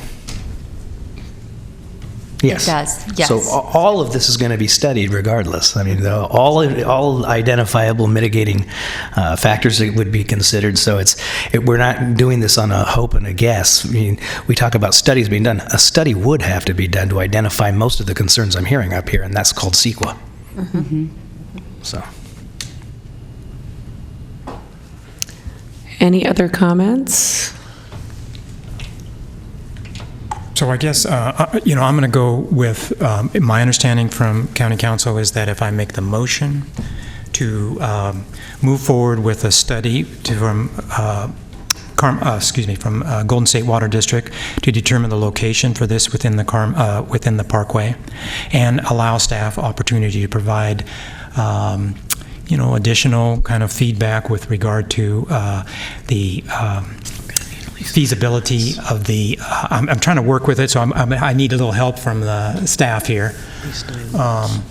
Little help with that would be that the feasibility of the environmental impact and the CEQA, whatever else is needed, and then bring it back to the commission by December 31st. So that's my motion. It's kind of long and complicated, but I'd like to actually have a vote if that's possible.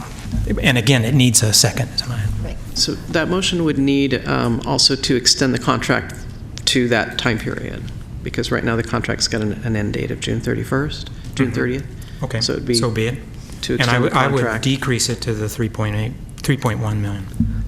Well, we'd also need to have, whether you decrease the overall budget for this as something you could certainly consider, but if you're going to extend this contract, you would need also to give the authority for whatever funding would be necessary for this study. Okay. And can I just continue to ask for clarification just on and this is a replacement or a reaction to the recommendation of staff. The recommendation of staff is to go forward with, and I'm just trying to clarify the language, that this would sort of be a replacement. Instead of acting on the proposal before us here, this would be a replacement to say, instead of doing this right now, we're going to do an extension of the contract and provide for $20,000 to have this further review with the full components of that in order to determine whether or not we're going to spend any of this money on either of these projects. Am I understanding that correct? I apologize if I'm... Yes, I think so. And I think if you, just for example, County Council and I have talked about this. If you decide not to support what I'm moving, if somebody doesn't make a second, it's not going to be discussed. If somebody makes a second and you decide not to support it, we're back at the Arden fluoridation staff recommendation side. So you haven't lost it. You've just simply voted to decide, are we going to go ahead with this? You'll ease my conscience. I will feel like I've had your voice and your statement to the 45,000, and then we can move forward. So is there a motion, or are we still in discussion mode here? Yeah, I made the motion, but I would just want to feel that everybody's comfortable with it. It's kind of cumbersome. There's several parts to it. So I don't want to try to obfuscate it. I just want to allow a certain amount of an ability to provide Golden State with actually give us a location and some staff time to address some of the concerns about the political and social capital necessary to get this accomplished. I will second the motion, and I'll just say again, on the theory that I think we need to be very, very sure that this can't be done for many more children before we spend the $1.8 million on a relatively much smaller number of children. So I've got Commissioner Kennedy wanting to speak before we vote. Is that? Yeah, okay. I think so. Essentially, what this motion is, it's actually much simpler than that. It's really a continuation of the contract, which we have to do, and then the direction for a feasibility study to be conducted with a price not to exceed $20,000. Is that what I'm hearing? Yes. I think so. So I just didn't want to cloud it with, my previous comments notwithstanding, any CEQA and anything that's that detailed that would have to go into would take a considerably larger amount of time, but that wouldn't happen until there's already a project in place and until we knew that was the direction we're going. And this is strictly a feasibility study.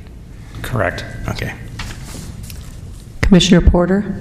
And I just wanted to, with the motion, just be clear that The contract would be, this study would be done by December 31st, 2017, and we would make a decision in January which way we're going. Is that what I'm hearing? So can I just ask for clarification, Golden State, if we, there's moving parts here. So if, for example, I'm not sure how long it would be to actually initiate a dollar amount, if that's been determined, and then a signing of the contract, and then the completion of that contract. So I just want to confirm that they could get that back.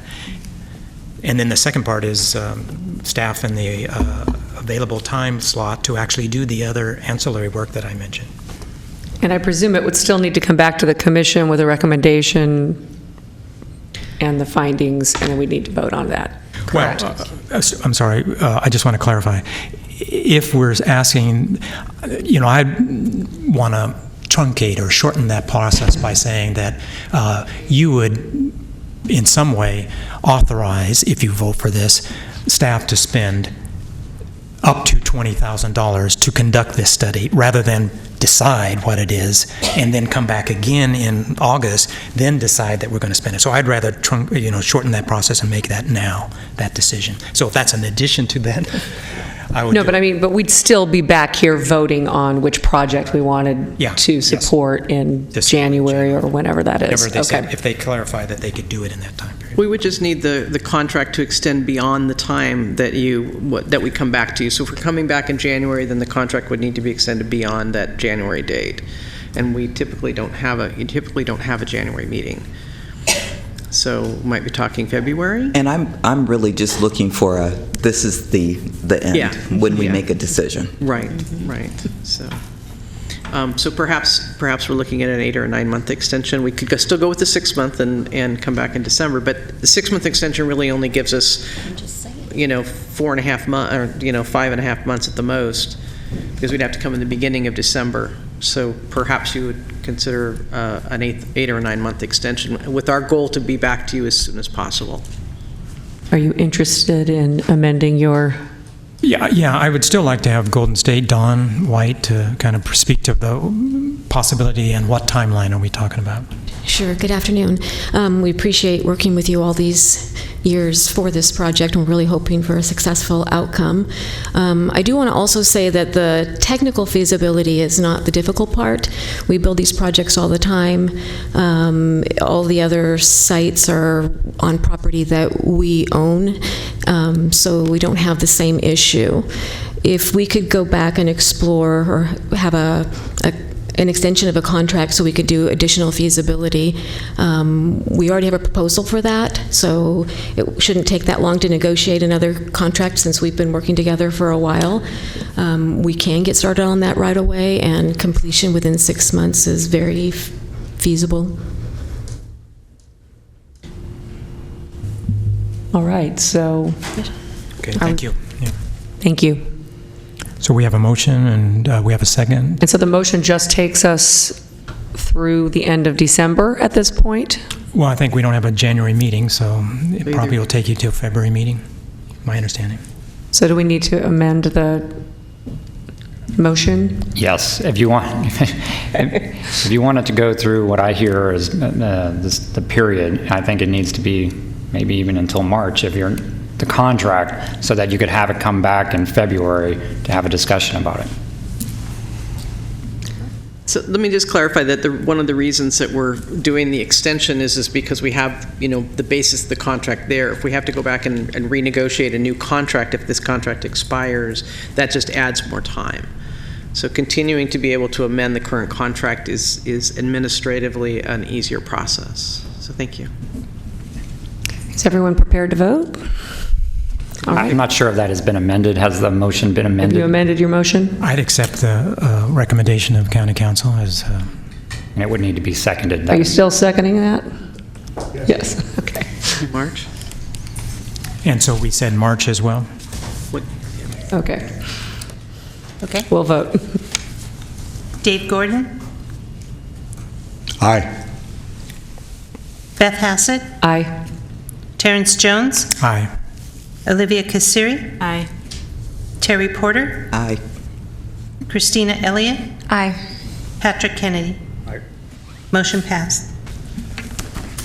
All right. Thank you very much. I appreciate the quality discussion, and I appreciate all the work the staff and everybody is doing.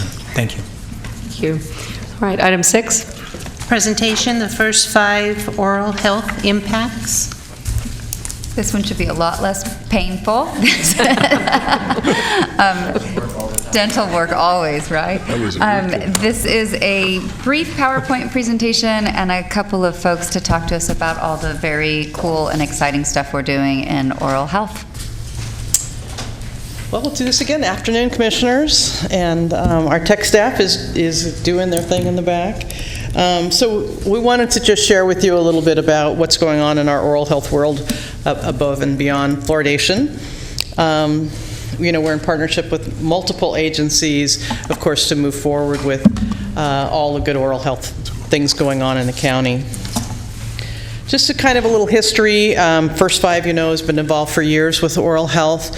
Our major focuses were fluoridation and expanding capacity, allowing better access for children, because that was one of the things that was identified by the Children's Dental Task Force, which started back in 2008, that there was a lack of access. And so that was, funding was provided for, next slide, yes. Okay, how does this work? Try that one.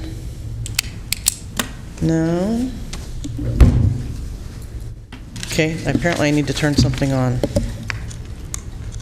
Ah, that one. Okay, sorry about that. It's my first time doing a presentation here. So the clinic, there were 5 dental clinics that we funded, 4 of them with WellSpace Health and 1 with Sac Native American. I did ask them briefly, how that's going, and WellSpace Health, and there are 4 clinics through so far for this current fiscal year. Although they're not individual clients, they've had 46,000 visits in their children's dental clinic. That's not all 0 to 5. They serve 0 to 20. That number's been increasing every year.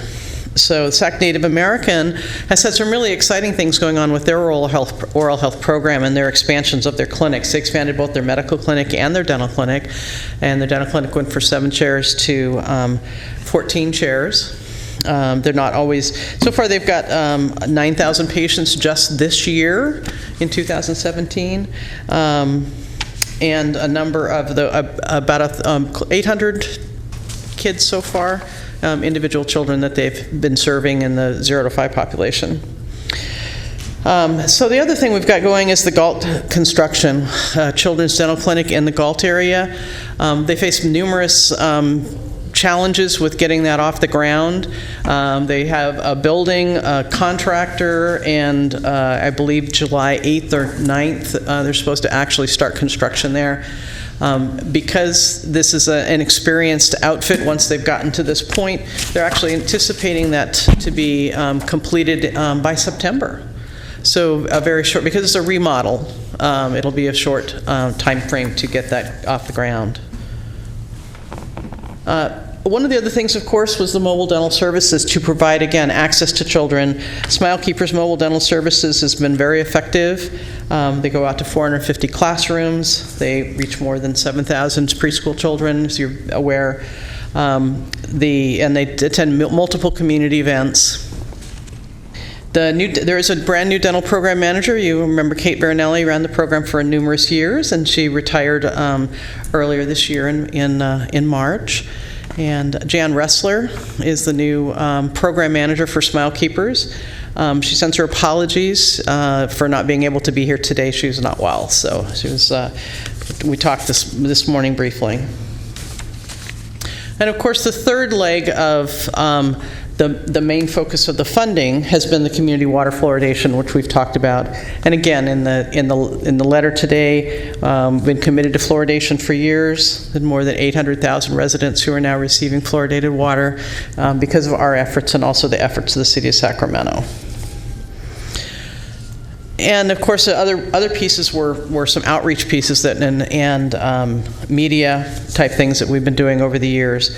But it just kind of seemed for a while there that First 5 was kind of waving the flag by itself.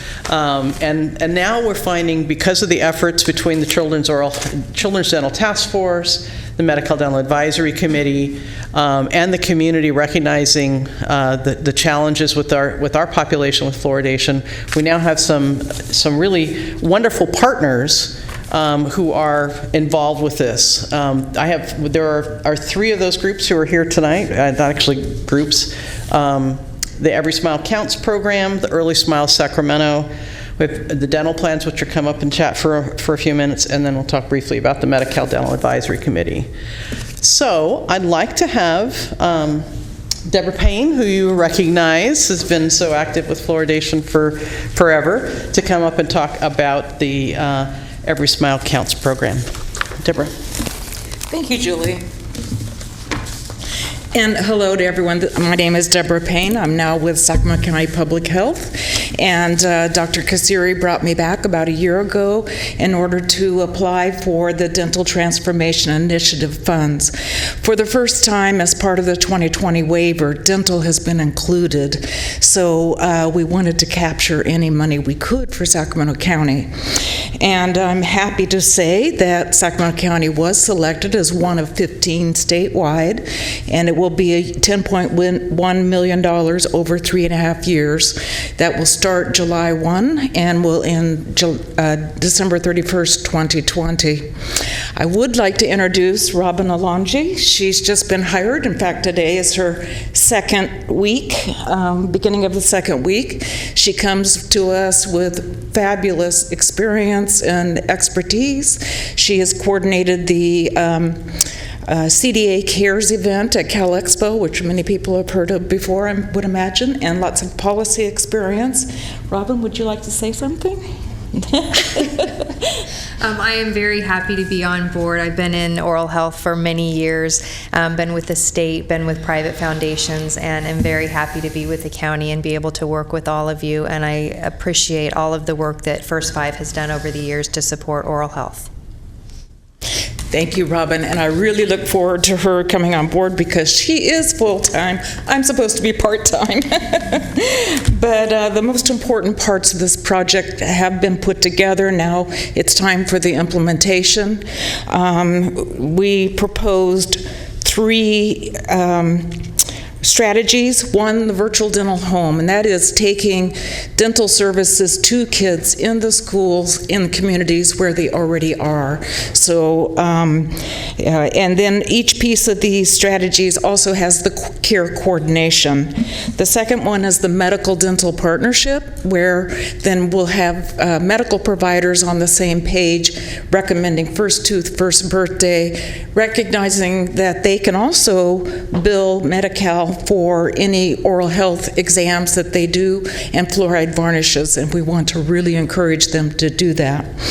And the third one is, community training. We are the only GMC mandatory county in the whole state, and it takes a lot of understanding of how the system works, not only for families, but all service providers in the community. With over 100 family-serving agencies, we could add a dental component to whatever they do, whether it be focused on housing, on mental health. Still, oral health will come up at some point, and all those service providers should have an understanding how to correctly refer their families to the dental plan they're assigned to, and then to the provider as well. With these 3 projects, we are instituting a dental alert system.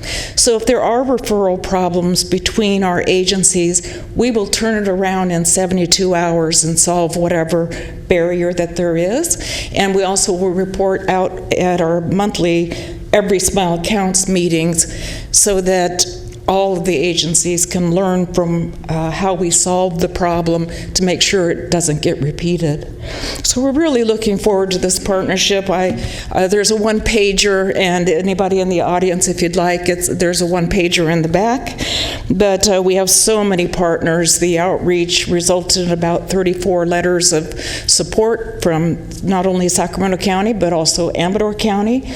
As I mentioned before, we're the only mandatory GMC in the whole state, so we want to test these 3 strategies in Sacramento, but we'd like to also test them in Amador County. There are no Medi-Cal dental providers there except for the MACT clinic, who is at capacity currently. So we'd really like to bring the virtual dental home into Amador County and services to those children who now, if they have transportation, travel over an hour to get oral health services. I do have all the list here. We are focusing on children age 0 to 20, although we are looking at prevention and early intervention, of course. Dental disease is 100% preventable, so the earlier we get to the children and their families, the better. That's our goal. I guess I'll stop there and just ask if there are any questions. We're very happy to have school districts on board for their virtual dental home. This is a pilot, and so we'll be starting in the Twin Rivers School District with about 14 sites. And as we go forward, if there's any cost savings, we would love to be able to go into some other school districts, but that's for another year. Commissioner Kasiri? I don't have any question, but I did want to take the opportunity to thank Deborah for the work that she put in. As she mentioned, she is supposed to be part-time, but she has been working long hours to bring this to fruition. I also wanted to acknowledge the leadership from the First Five Commission, not only during this year, but in previous years in promoting oral health. And then also, once we knew that we were getting this funding, being very gracious in supporting the staff.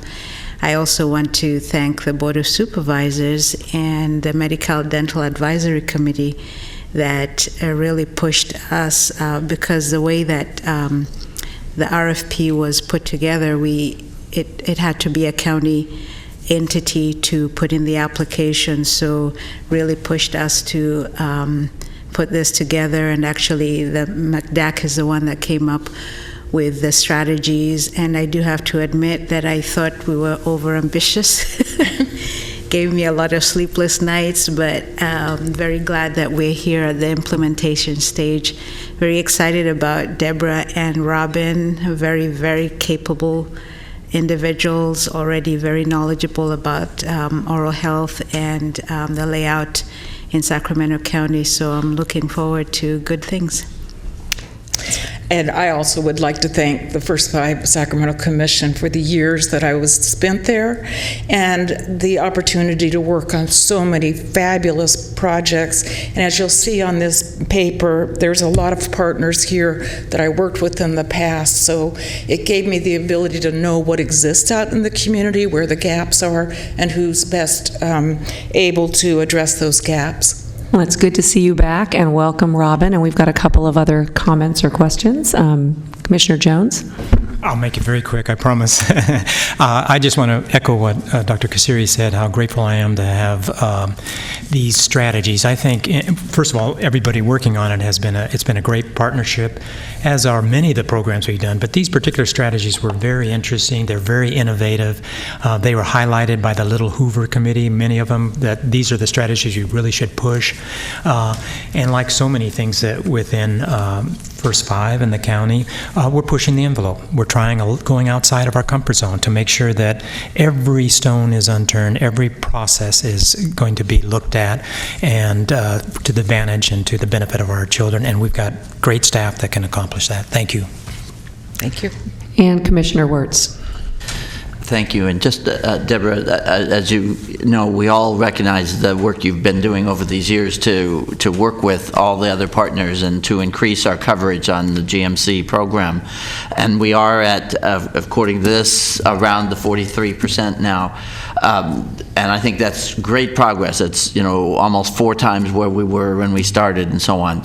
But of course, that's not good enough for any of us, I think. And my question is twofold.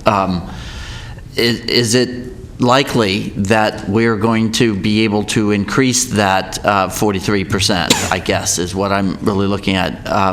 And are we still below the state average in terms of that coverage now? Yes, we are below the state average, and our goal is to increase by 5% a year for the 3 years. So we've stated that to the Board of Supervisors as well. And the First Five Commission should really be proud that the progress that we've made in doubling the utilization is because of funding those children's dental clinics. There were no Medi-Cal children's dental clinics before this commission invested in that.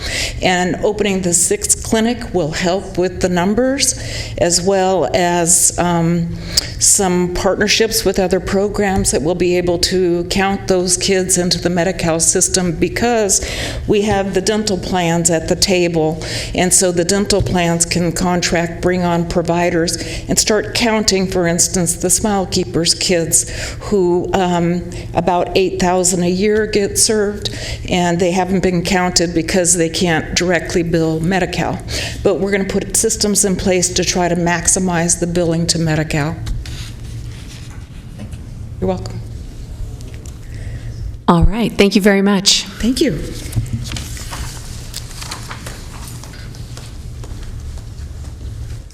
So next I'd like to invite up Rachel Cavalli to talk about the Early Smile Sacramento program.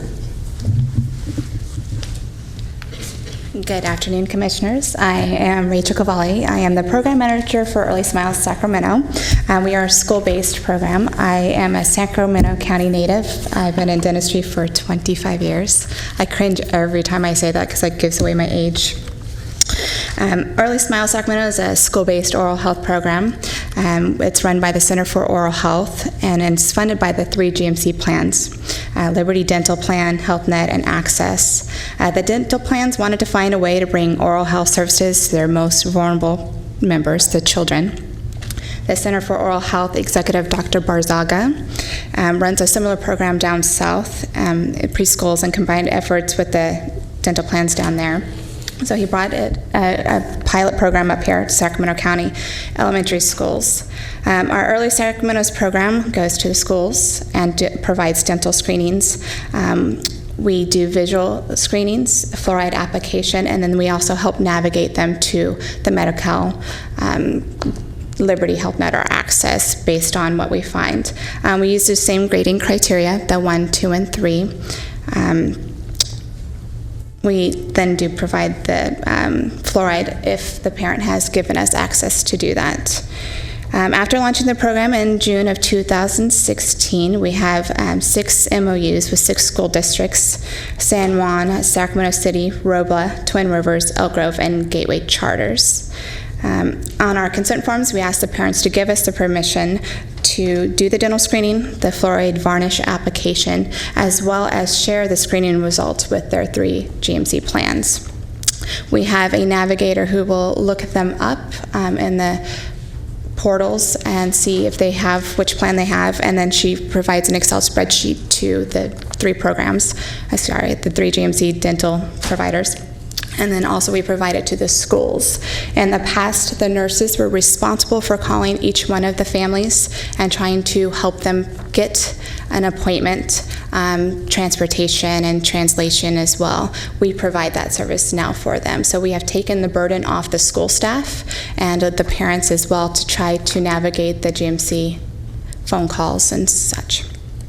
As of June of 2017, we have screened 7,371 Sacramento County students and provided the navigation for them as well.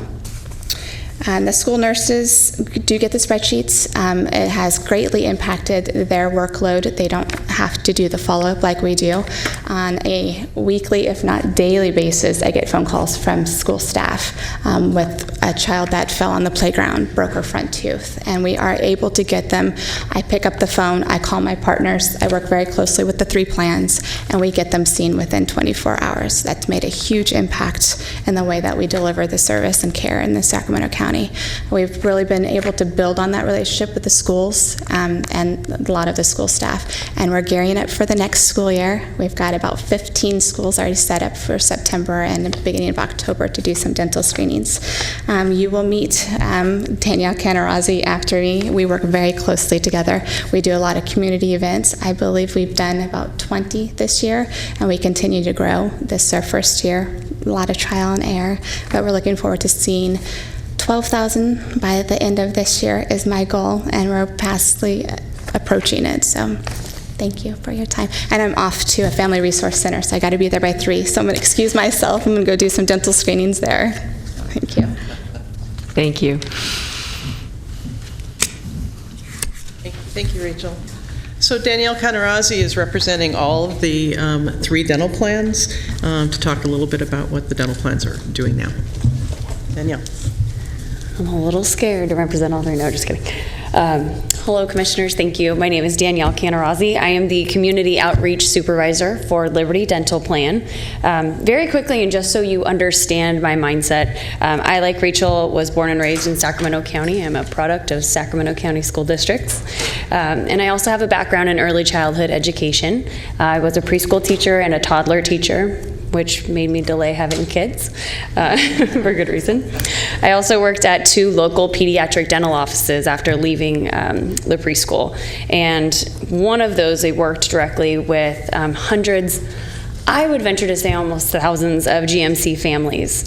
And I joined the Liberty team a year ago in April of 2016 because they wanted somebody to be boots on the ground in Sacramento County, to find unconventional places to talk about dental and build relationships with these families, and constantly strive to educate them on how to utilize their insurance. So on a daily basis, I'm working with parents and children who are our GMC families, essentially working on a personal way to break down the barriers that we all talk about that stop families from taking their kids to the dentist. So as you know, Liberty, HealthNet, and Access are the 3 managed care plans. I apologize, I'm also a Sacramento kid that has lots of allergies, so. I do want to touch briefly on the utilization rates because that's what the conversation always turns to, and I feel rightfully so. The latest data on the DHCS website is preliminary data from 2016 that currently shows the utilization rate being 43%. That is a long way from where we came back in 2000 when I think it was at 10%, and also from 2008 when it was at 20%. And like Mr. Wirt said, that isn't good enough. You're completely right. And that isn't good enough for us too. So I want to make sure that that is a known fact. We want to see it higher because that correlates to, we want to see these children in the dentist. We want to see these families in the dentist's office. I do want to make it known that we're making progress and we'll continue to do so because we want to go above and beyond. We want to make sure that these families get into consistent care. And consistent is a word that I really want to press there. Access to care is not an issue like it once was. And if any of you know Kathy Levering, you know that this was a big thing for her, the executive director for the Sacramento District Dental Society. For her to have said at our last McDAC meeting, that access to care is no longer an issue and no longer the barrier was really relieving for me to hear because that's a huge thing. We, the dental plans, are responsible for building and growing our provider networks, and this includes specialty networks that doesn't really exist in the fee-for-service model. To put this into perspective, Liberty's members ages 0 to 20, there are currently 648 points of access in 69 offices in Sacramento County. My favorite example of this is something that speaks to this commission. Many children have cavities, but they're fearful and they're not cooperative, and rightfully so. I'm a grown adult and I'm fearful and not cooperative sometimes at the dentist. So the dental home offices are busy places with full schedules, and as much as they want to be able to take the time and slowly guide and soothe a child through a dental appointment, that isn't always a realistic option, unfortunately.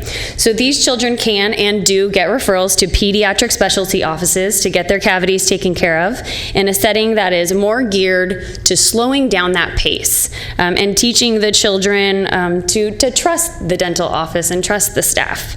So, and to teach them to get them through those appointments at their general offices. So sadly, we do see extensive decay combined with extreme fear that quite a few children cannot be treated normally, even with all the soothing and patience that the office can give them. So luckily, we have specialty offices that offer in-office sedation with anesthesiologists in order to give these children what I call, and what I saw at the office I worked at, a clean slate. After that, it is 6-month checkup and cleanings, and the way I explained that to the parents was, it's just maintenance after this. And you change your home routine, and you change your 6-month checkup and cleaning. You actually go to those, and it helps a lot. So I know that you have heard that there have been issues getting approval for children to go under general anesthesia, which is in regards to the fee-for-service model.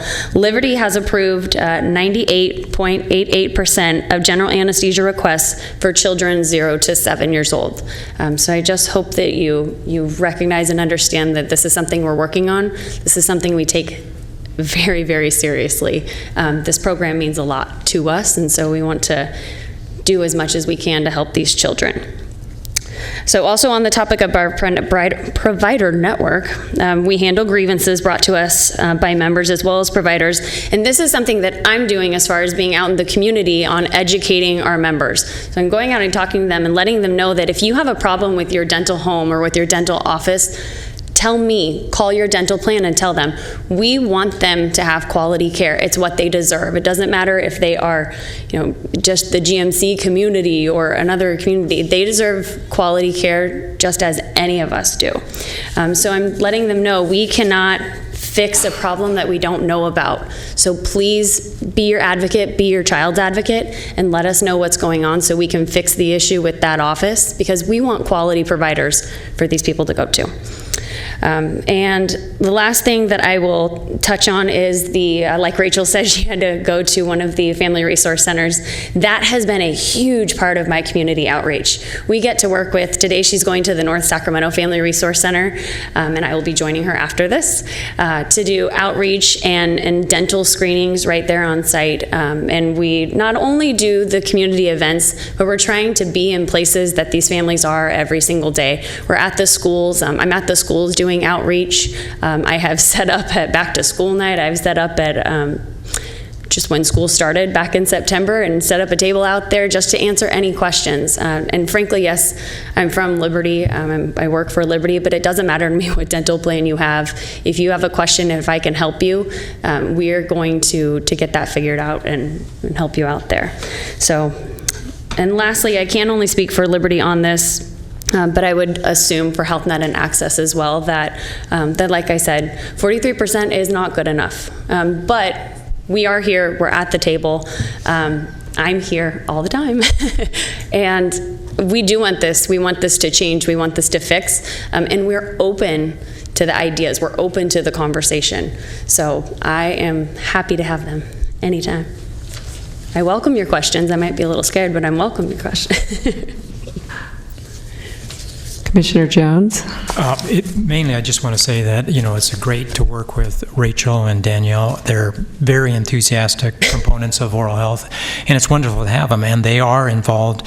I think you can see one of the strategies we're always open to is getting outside of the traditional dental office place and going to, rather than have the patients come to us, the children come to us, go to where the children are, and that's what they're doing. That's one of the strategies we've pushed, and they're actively involved in it, and they've got great spokespeople to kind of explain it and to do it, and 7,000 in 6 months or something like that is incredible. And so I think they'll meet their goals, and it's great to have you on. And we do a lot now, a lot more cooperation and collaboration with the plans, not just because of the warmth of Danielle and Rachel, but because the plans are really interested in partnering with us. So thank you. Thank you. Anyone else? Well, thank you very much. Thank you very much. Thank you, Danielle. The other point on our, you can see that we have some very enthusiastic folks to make sure we're going forward properly and in a positive way for all our medical and dental clients. The last bullet here is the Medical Dental Advisory Committee. I'm sure we've talked about this many, many times. We're fortunate that Dr. Jones is the chair of that committee. Deborah's come back on the committee as vice chair. Dr. Casaria is involved. We have a wonderful board that we're working at dealing with the issues. Danielle mentioned about the problem with the general anesthesia that we have. The dental plans, it's a two-part thing. Dental plans approve it, then the medical plans have to approve that, those things that occur in hospitals and surgery centers. There still is a problem at that level, at that connection, and so one of the things that the committee is working on and formed a separate ad hoc committee just to deal with general anesthesia to see if we can't go forward with finding solutions to that, and they're working with the state and they're working with the medical plans to try to move that along and see if we can't figure out how to fix and overcome those barriers that are happening and delaying care for medical clients, both children and adults. Next slide. So you see Toothy is happy there and being involved and active, and just one of the things that so I just wanted to touch on what else First Five is doing. We're doing a lot of targeted messaging. As Danielle mentioned about the fear factor, we still find that to be a challenge. People are afraid to go to the dentist, and so one of the things we're going to be going forward with is trying to help people understand that, not all dental offices are scary. We have our children's dental clinics and others that are very friendly, and getting that message to move forward. We're working on to some more education outreach. We have our dental website, which you'll see in a minute, and doing social media marketing and social media. Great report back in the executive director's report with regards to both the Sugar Bites program and also the digital advertising. Well, it's not on this slide, and in the prior slide, we'll go back one. You have that banner across the bottom, which is one of our digital marketing activities, for social marketing. So let's go forward. This is just a snapshot of our dental website. All of our social marketing, and not going to flip over to that right now, but what we've got there is a great resource for families to be able to go to. And you saw in the executive director's report that we do have a nice click-through rate where people are actually going out to the dental website. It gives us an opportunity to keep that updated and to keep providing more information to families. Talked a little bit about the banner, the ads, the digital marketing, the digital ads that are designed to drive traffic to our website. So there are the banner ones like you saw earlier. We have these kind of what I would call a sidebar one, and we are trying to get the message out. Also, one of the great things we have is First Five has a very active YouTube component. We have lots of things on YouTube. If you haven't been to First Five website and clicked over to go to our YouTube site, I think you should. I think you'd find it really kind of fun. And so we do have a short video here from on our dental that the tech folks will play for us.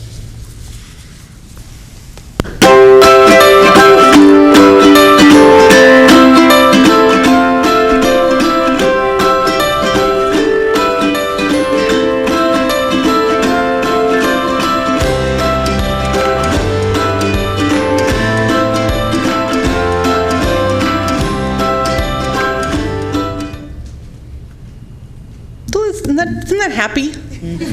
Yeah. I mean, it's just like a happy thing. So, and thank you, Erin and her marketing folks that she works with to putting that together. So we want to, so last slide, we've got contact information there. We want to continue with our key messaging. We want to continue to work with the community partners. We've got the policy and advocacy work that we'll be doing in the future. And we just want to, it bears repeat, every tooth counts. And every smile counts, and getting to those smiles early smiles program, our Smile Keepers program, everything is geared towards trying to get that message out to families and to parents to get our children in sooner, and see what we can do to help making those smiles happy all year round. Also on your packet today, I think you had our new toothy Every Smile Counts ad flyer, and this is the one that we do in both English and Spanish, and we have these available. There's some in the back of the room also, and so that's available. Any questions? Commissioner Elliott? Just one quick question. For the targeted messaging that works to reduce fear and encourage visits, do you take any specific or maybe customized approaches to help parents with children with developmental disabilities? Sometimes the biggest challenge for those parents with children who might have sensitivities to touch and feel at a higher level than other children, I think would help those parents in Sacramento County bring their children to the dentist. I know a lot of parents with children that have developmental disabilities, and they don't take their children. Right. Because it's a huge obstacle for the kids sometimes. So it hasn't been a focus, but I thank you for bringing it to our attention. We're in the process of working forward and on those messaging. So, Commissioner Jones? Just in light of that, we certainly agree, because those are the kids with different disabilities that are going to be under general anesthesia. So that's a very expensive and risky way of getting basic preventive dental work done, just toothbrushing, cleanings. It adds to the cost, and yeah, there's ways to do it. We looked at it in a variety of settings, and one that the DTI does is the virtual dental home. We're modeling it in a school district, but it has also been modeled in going to child care facilities or convalescent facilities for seniors, or to I don't know where, taking care of disabled people as well. And so there's a variety of access, rather than bringing them to a dental office, going to a comfort zone where they already are and providing some sort of care there. Anyway, it's a challenge, but it's a very worthy challenge to tackle. Regional centers. Right. Regional centers provide services to all people with disabilities, but they certainly have a focus on children with disabilities, and they work very closely with school districts, so Sacramento Unified, of course. So that might be a resource, actually, for you guys. Yeah. And may I just respond to that? Regional centers are often involved in our MCDAC meetings, and very active, and their challenge is so many of their clients require general anesthesia. But they're certainly open to other avenues. It's just their message to us is, we need help. Yeah. All right, Commissioner Cossack. I just had a quick question on other languages and how we're promoting the availability of the clinics and or other services. How are we promoting to other languages? Right now we do most of our promotion in Spanish, but we do have, most of the clinics often have the targeted languages, so I know most of the clinics have both Spanish and Russian. I believe a number of them have Hmong and Vietnamese, and so the clinics themselves are staffing with bilingual staff to be able to provide care there. The messaging right now is still just in, the initial messaging is into English and Spanish. Commissioner Wirtz? Just a quick comment.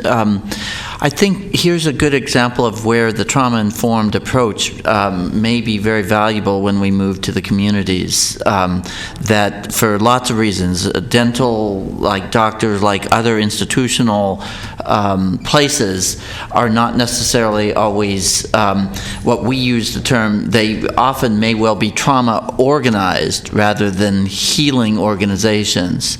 And I think so. This notion of thinking about that, especially for our a variety of different cultural groups, some who come from other countries in which institutions have a more negative role. But throughout, in general, I think this notion of trauma-informed may well be very critical to our ability to engage families, get them to come to or join this process, and certainly to make the experience as positive for children as possible. So just the connection where these play out in the cultural diversity domain as well.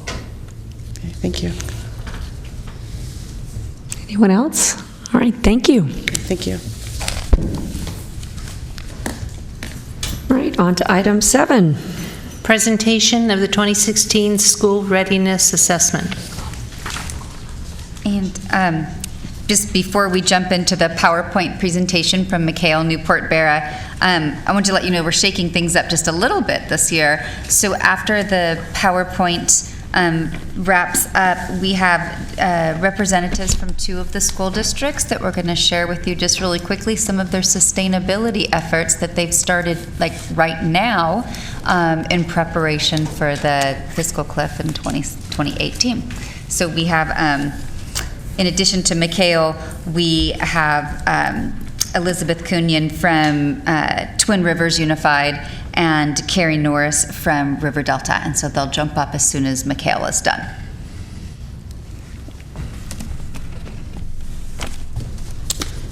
Is my PowerPoint coming? Good afternoon. My name is Mikhail Newport-Bera. As Julie said, I'll be presenting the results of the Fall 2016 School Readiness Assessment. So I'll give a quick overview about the purpose and methods. We'll get into the specific readiness scores, and then look at some of the predictors of readiness. With this one?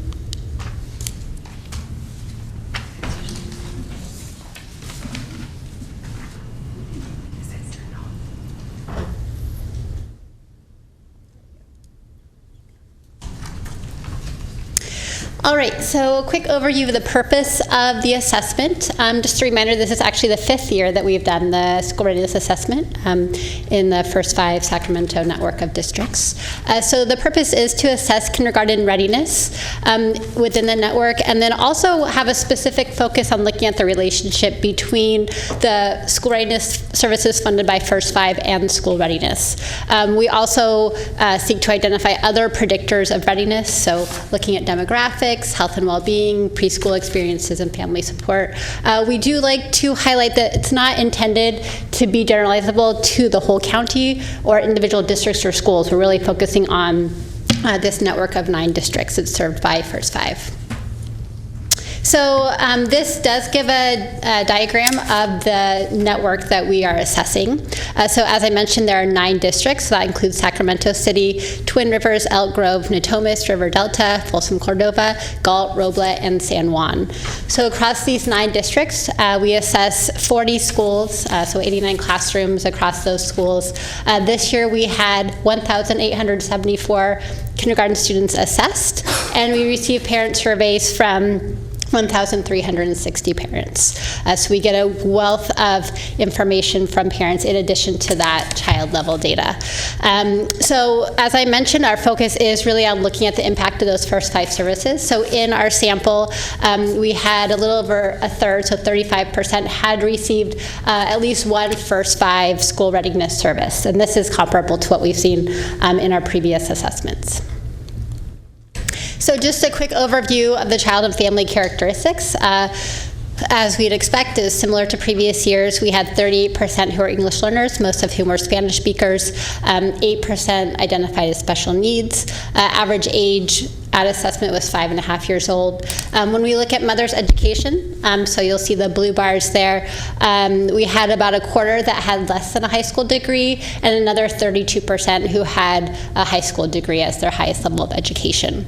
In terms of race ethnicity, we had our largest group was Latinos at 36%. For family income, in most of our school readiness studies, we focus on under 35,000 as low income, and so you see in this sample that includes 68% of kids. We also did did look at another definition of low income, which is under 50,000, because that aligns with the state preschool eligibility. So you'll see that 85% of the sample falls into that category. So just kind of to give you a sense of who we're looking at. So a quick reminder of the school readiness services that are funded by First Five, because it is very comprehensive by design. So just want to highlight that blue box on the right as a reminder. 35% of our sample had received at least one of these services. Many children received more than one, because the idea is that by having kind of a multifaceted approach, you can have a bigger impact. So starting from the top, you'll see early education, and that includes preschool slots and transitional summer camps in that summer before kindergarten. So 17% of the sample had received one of those services. Then getting into screenings, early identification, and referrals. So this includes dental, developmental, hearing, speech, and vision. So 33% of the sample had received at least one of those. In many cases, they received most of them, because generally when they're at one of these sites, they have kind of that comprehensive set of screenings that they receive. And then another very common service was the family support and engagement. So this includes family literacy programs, parent education, kindergarten orientation, and then more intensive services like home visits and family therapy. The final category of services is play groups. So you'll see that this is a very small percent of the sample. We had received playgroups in the 2 years before kindergarten. So I just want to specify, when we pull this service data from Persimmon, we focus on those 2 years before they enter kindergarten. At the end of the presentation, I'll be talking a little bit about a separate study we'll be doing just on playgroups, because we know we have to go back further, because those are designed for the youngest children. So looking at early learning experiences, so as with previous years, we have about nearly 3/4 of the sample had preschool, licensed preschool or transitional kindergarten in the year prior to kindergarten. So this includes First Five funded preschool, non-First Five funded preschool. About 20% of the sample had TK or transitional kindergarten, and then a very small percentage of children had licensed family childcare in a home setting. And then you'll see the blue bars at the bottom show the summer pre-K. So we don't define those as preschool, but we just like to see kind of what percentage of kids receive that service. So now we'll get into the readiness score specifically. So just as a reminder, our 3 data sources for this assessment are the parent information form, from which we get demographics as well as kind of what happens in the home learning activities, that type of thing. We get service data from Persimmon, so we can see exactly what First Five service they received. And then kind of our main tool is the kindergarten observation form. So this is an assessment the teacher does in the first month of kindergarten. It includes 20 readiness skills. All of them are assessed on a scale from 1 to 4. So 1 is the lowest, meaning not yet, and then 4 is the highest, meaning proficient. So this diagram shows what we like to call the basic building blocks of readiness.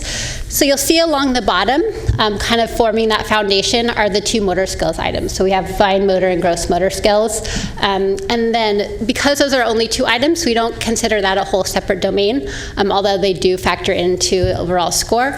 Really the 3 domains we focus on are the blocks. So we have self-regulation, which includes things like staying focused, following rules, following directions, and then social expression, which includes things like talking about a story, expressing needs and wants, and then finally at the top we have kindergarten academics. So those are things like counting, recognizing letters, rhyming, being able to write their name. So this shows the average readiness scores by building block. So you'll see along the left the scale from 1 to 4, 1 being the lowest, 4 being the highest. Children are identified as being ready in a particular domain if they have a score of 3.25 or higher. So this shows the average scores across the whole sample. You'll see that for self-regulation, social expression, those have the highest average scores. And then as we've seen in previous years, kindergarten academics had an average of 3.06, which is the lowest of the 3. And this is another way that we look at readiness, and this is kind of a more comprehensive view that takes into account all three of those big domains or building blocks. So if we look across the left, that shows the definition. So first, with ready, this indicates the child is ready in all three building blocks. So self-regulation, social expression, and kindergarten academics. Partially ready indicates they're ready in one or two of those domains, and then not ready is they are not ready in any of those domains. This helps us get a sense of kind of looking at all those aspects of readiness. How are children doing? So you'll see the green part at the top, 35% were fully ready across all three areas. 37% were partially ready. So combining those, you have about 3/4 that were partially or fully ready. And then we have the 20% of kids who are not ready. So that means they're not ready in any area. So that, of course, is kind of the group of kids that we're most concerned about. And this also is similar to what we've seen in previous years. So now we get into the predictors of readiness. So as I mentioned, we collect a lot of data on these students' characteristics, what's going on in the home, what their experiences were, to try to figure out what factors are associated with higher readiness scores. So this diagram shows the factors organized into 4 categories. So we have child and family demographics, so things like being older, being a girl, being English proficient, having a higher income, those are all associated with higher readiness scores. We acknowledge that those are not things that we're going to change, but it highlights some areas that maybe these children could use more targeted services. So, maybe the English learners, we need to make sure that we're serving them because they're more likely to have lower readiness scores. We want to make sure we give them that extra boost.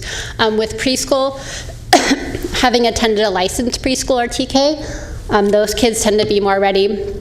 Children who are well-fed and well-rested tend to be more ready. And then finally, several parent and family factors. So when the parent has lower stress, when they've received a first 5 parent education or support service, when there's more reading at home, and then also when there are more kindergarten preparation activities, those all lead to higher readiness scores. We just want to highlight that obviously we've identified the items in bold, the preschool and the first 5 parent education support are obviously specific services, but the school readiness services also address a lot of these indirectly, right? So they target the low-income kids to help them, to give them the extra boost. They increase the number of kids who can go to preschool.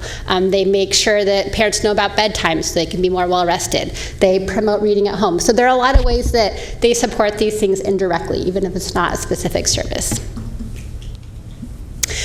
So then looking at early learning experience and readiness. So what I want to point out, there was a specific interest last year in readiness levels of kids who attended a family child care home, a licensed family child care home. So we did look at that. I do want to highlight, though, you'll see in the legend there the number of students we had in each category. So TK 314, center-based preschool 810, licensed family child care home we only had 26.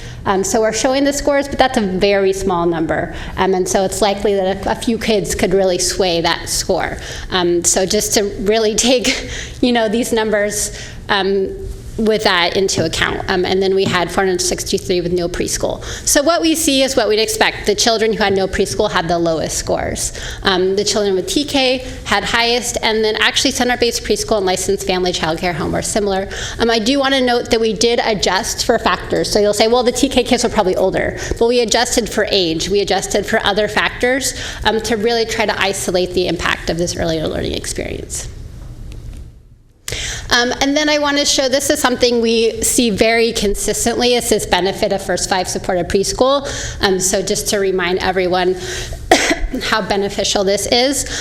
So you'll see in the bars on the right that consistently across all 3 domains, children who attended a first 5 supported preschool had significantly higher readiness scores than those who did not attend preschool.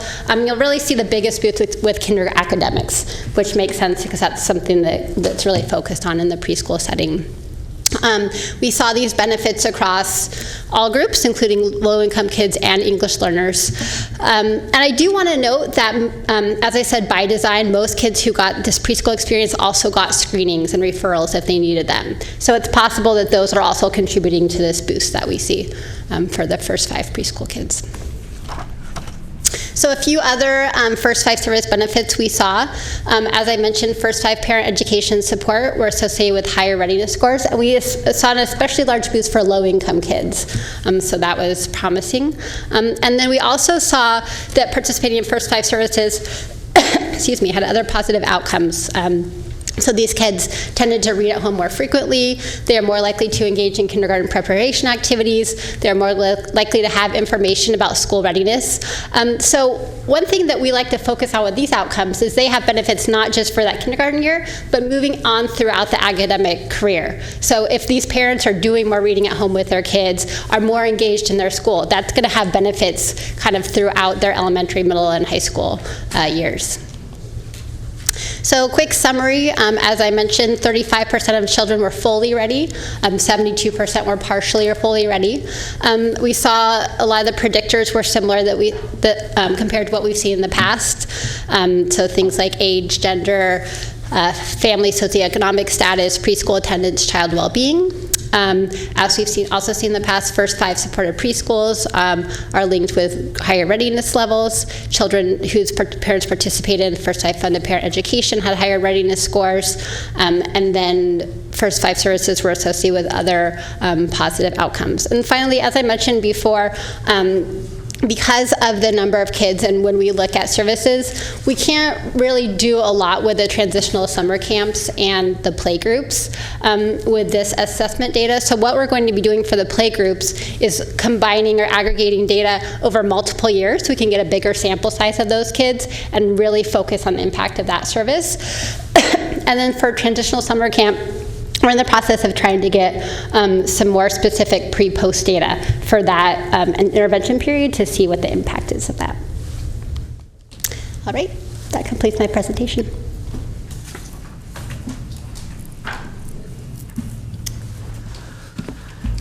Steve Wirtz.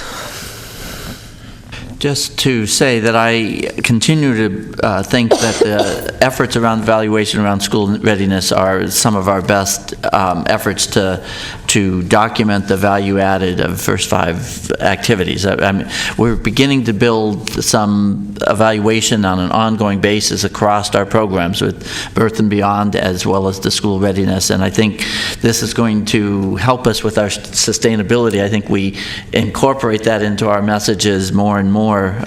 So one, I just want to appreciate the work that you do to collect this, and not only the staff but the involvement of all the school districts that this requires and their willingness to allow this kind of evaluation to go forward. So I think that's an amazing partnership right there that I hope we can continue over time as well.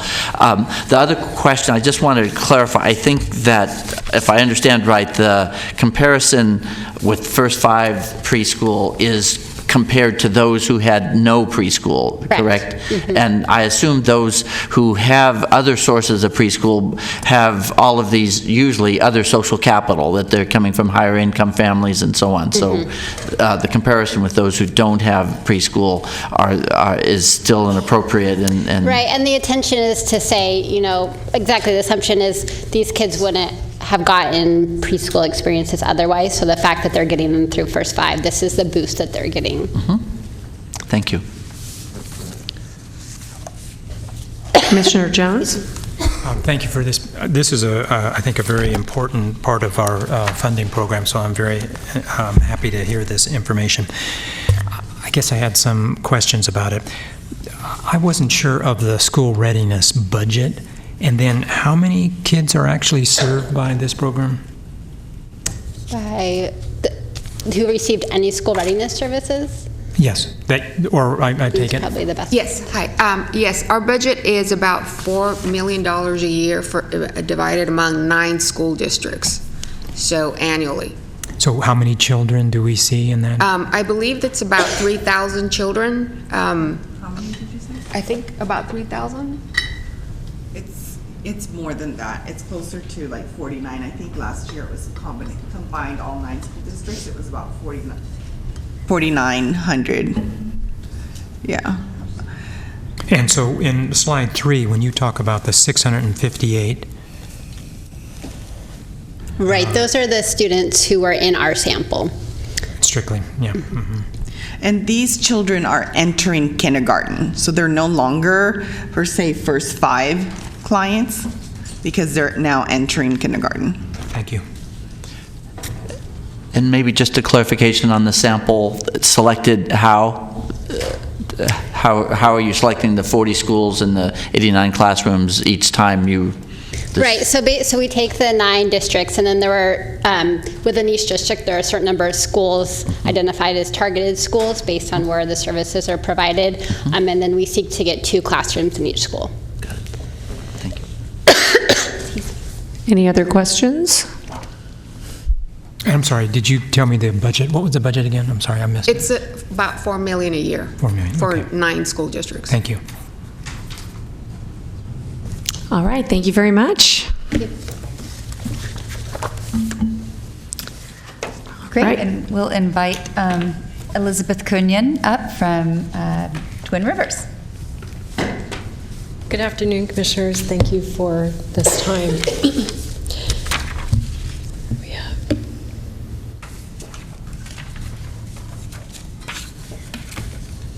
It should pop up in just a minute. It's tricky.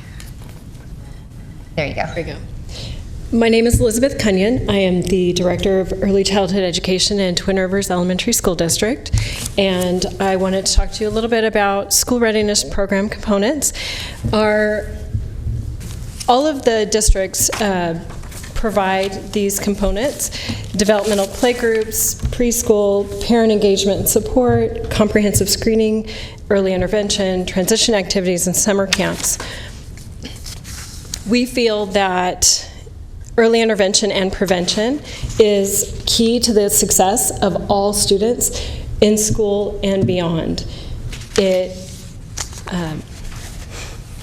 While we touch many children in Sacramento County, there is still a very large need for families and children birth to age 5. I'd like to introduce Carrie to talk about River Delta.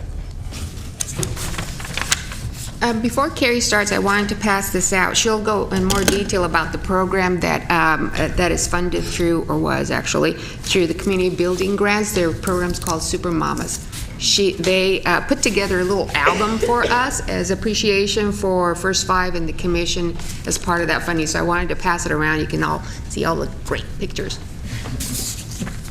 So I'm Carrie Norris. I am the Director of School, First 5 Director of School Readiness Coordinator. She's the coordinator. I'm the Director of First 5 School Readiness. There we go. That was an awful start. Okay. River Delta is located along the Sacramento River. It's 40 miles from Clarksburg all the way to Rio Vista. It's Sacramento County, Solano County, and Yolo County. So Sacramento First 5 covers Cortland, Walnut Grove, and Clarksburg.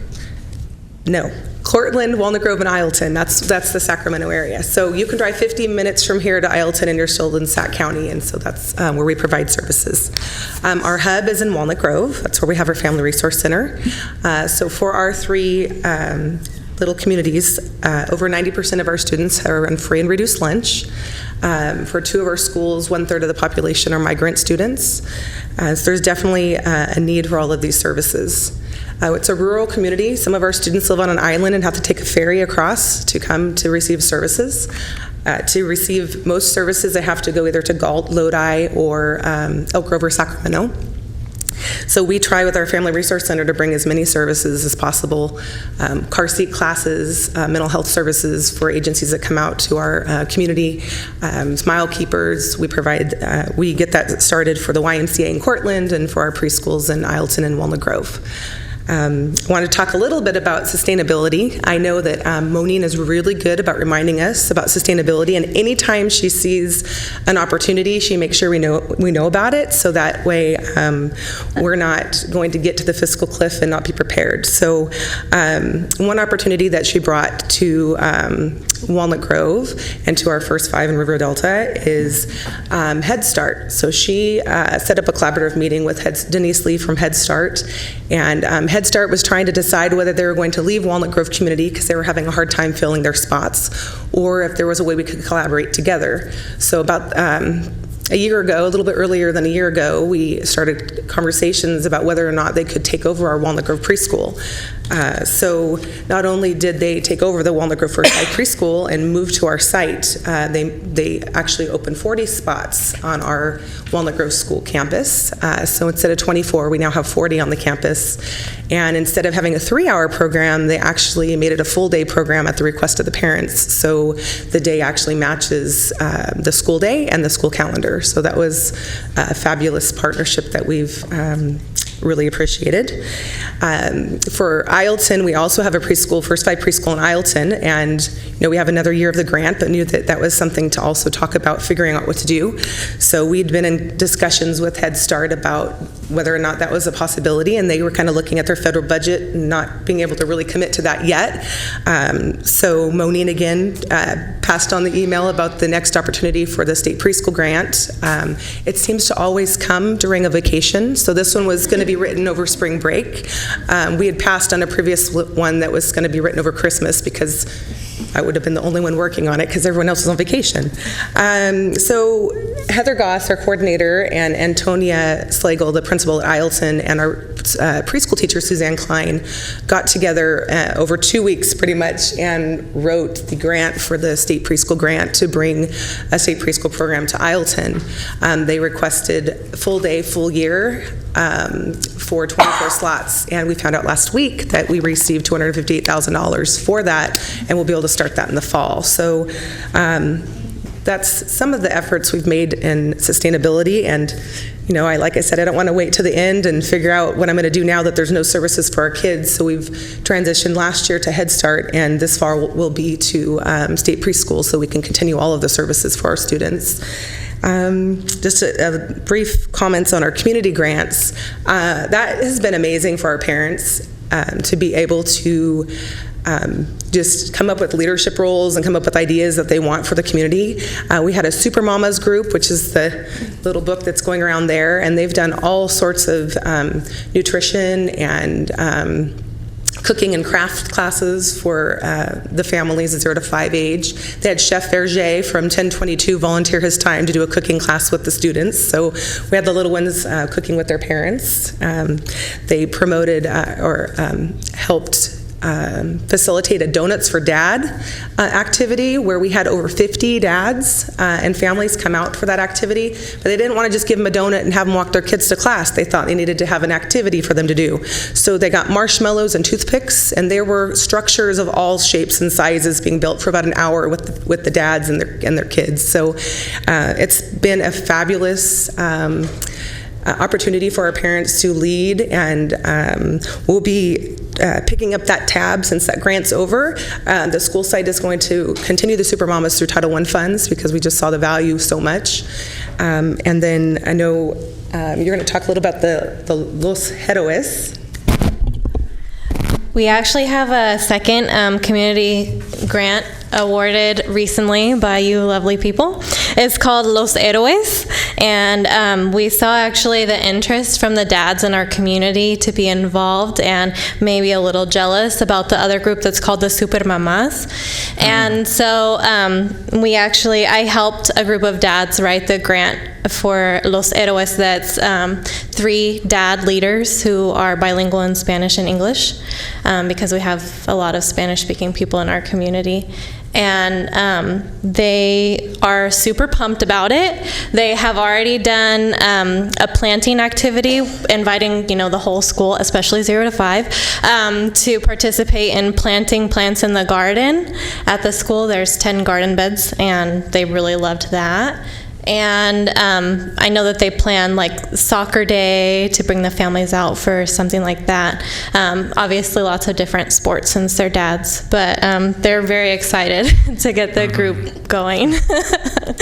So now we have competing groups in Ileton and Bates and Cortland saying, okay, how do we get this going, as parents to get this going? So it's really bolstered some excitement from the parents on what they can bring to their town.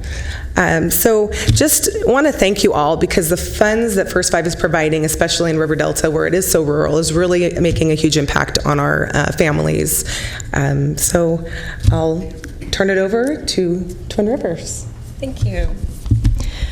Great things are happening in Twin Rivers Unified School District, and our partnership with First Five helps make that happen every single day. And we are so appreciative of all of the support and the partnership that we have with First Five. A little bit about Twin Rivers School District. We are the 29th largest school district in the state of California.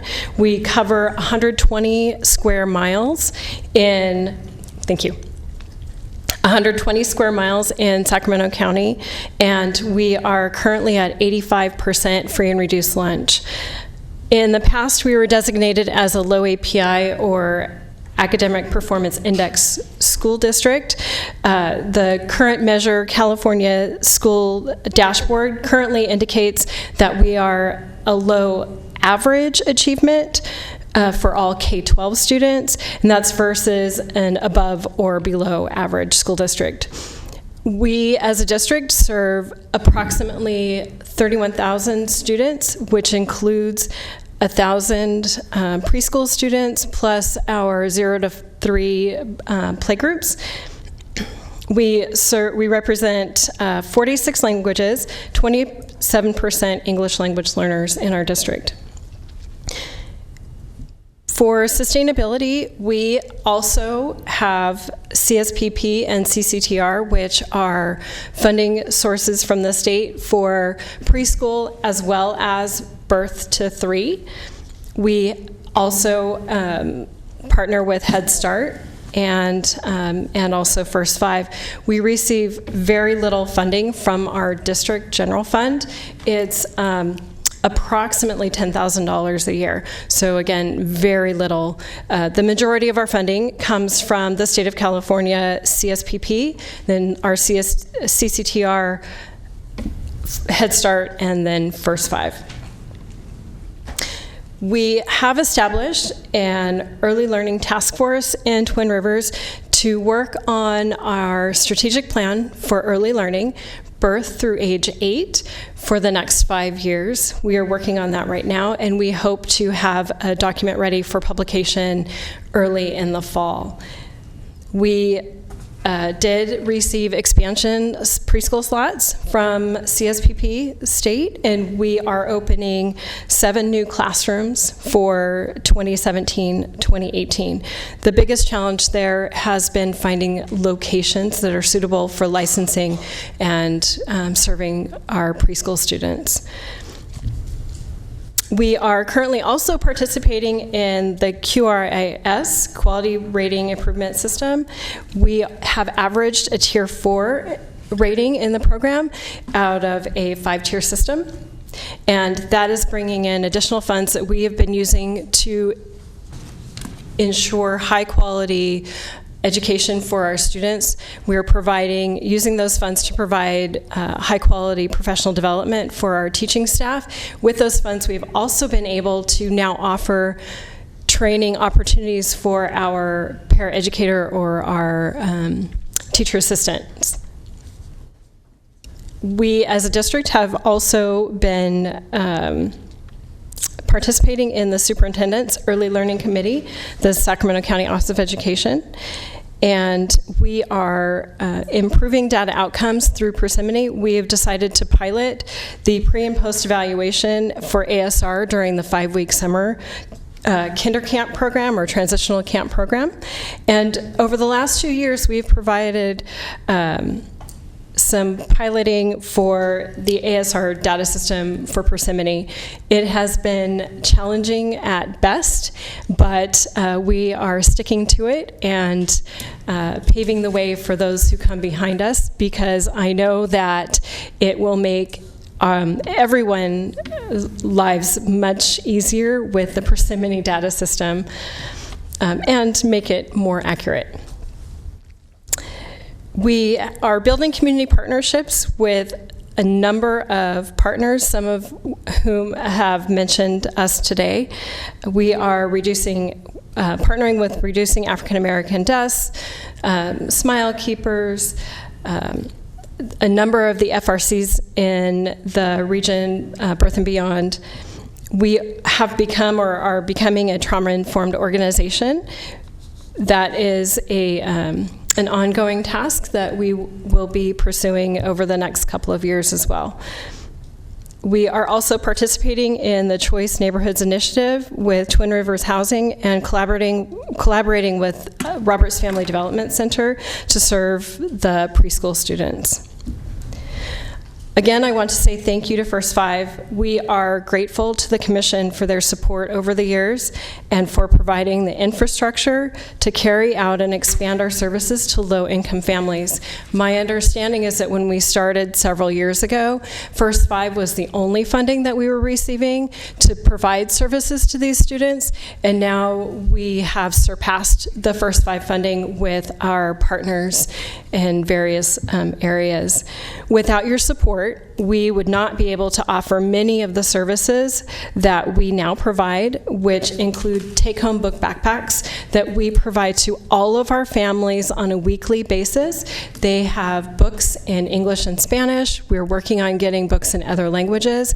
And they also come with an activity card for families to do some activities in their home that go along with the book. So if there is a book backpack that has science and exploring the stars, then there may be some experiments or activities that go along with going outside with your child and looking up at the night sky and talking about what do you see, and maybe even some art activities or other things and ideas that families can do at no or cost or very low cost to the family, because again, we are serving our neediest families, very low and low income families.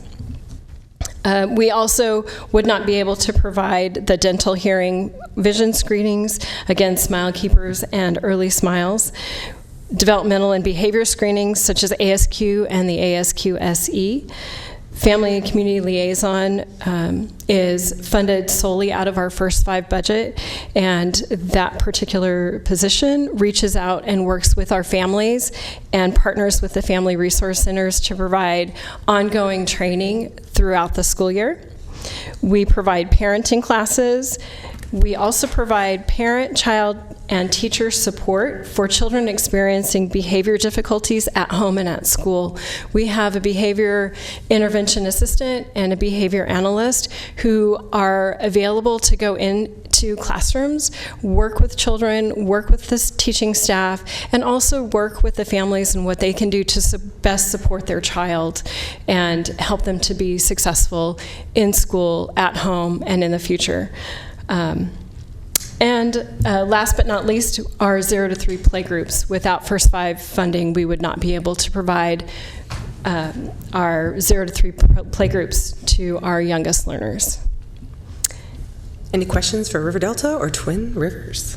Excellent. Thank you. Thank you. All right, is that it for that item then? Okay, item 8. Evaluation Committee update. We're lucky to be able to say that we had the special meeting that we reported on the last time, and we have not met during this cycle, so no report. All right, item 9 is commission member comments. I'll just comment that I attended the Meadowview Family Resource Center Family Fun Day at Rosa Parks Middle School on Saturday, and they had a great program with music and dancing and lots of free, delicious smelling food, and had a great turnout, I think, in part just because it was such a fun event, and also it was right next to a whole lot of soccer games going on, so a lot of families were exposed to some great community partners, and I think fun was had by all.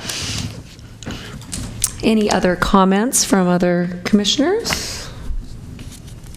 All right, then we will see everybody in August. We're taking July off, and we will close this meeting at 3:33.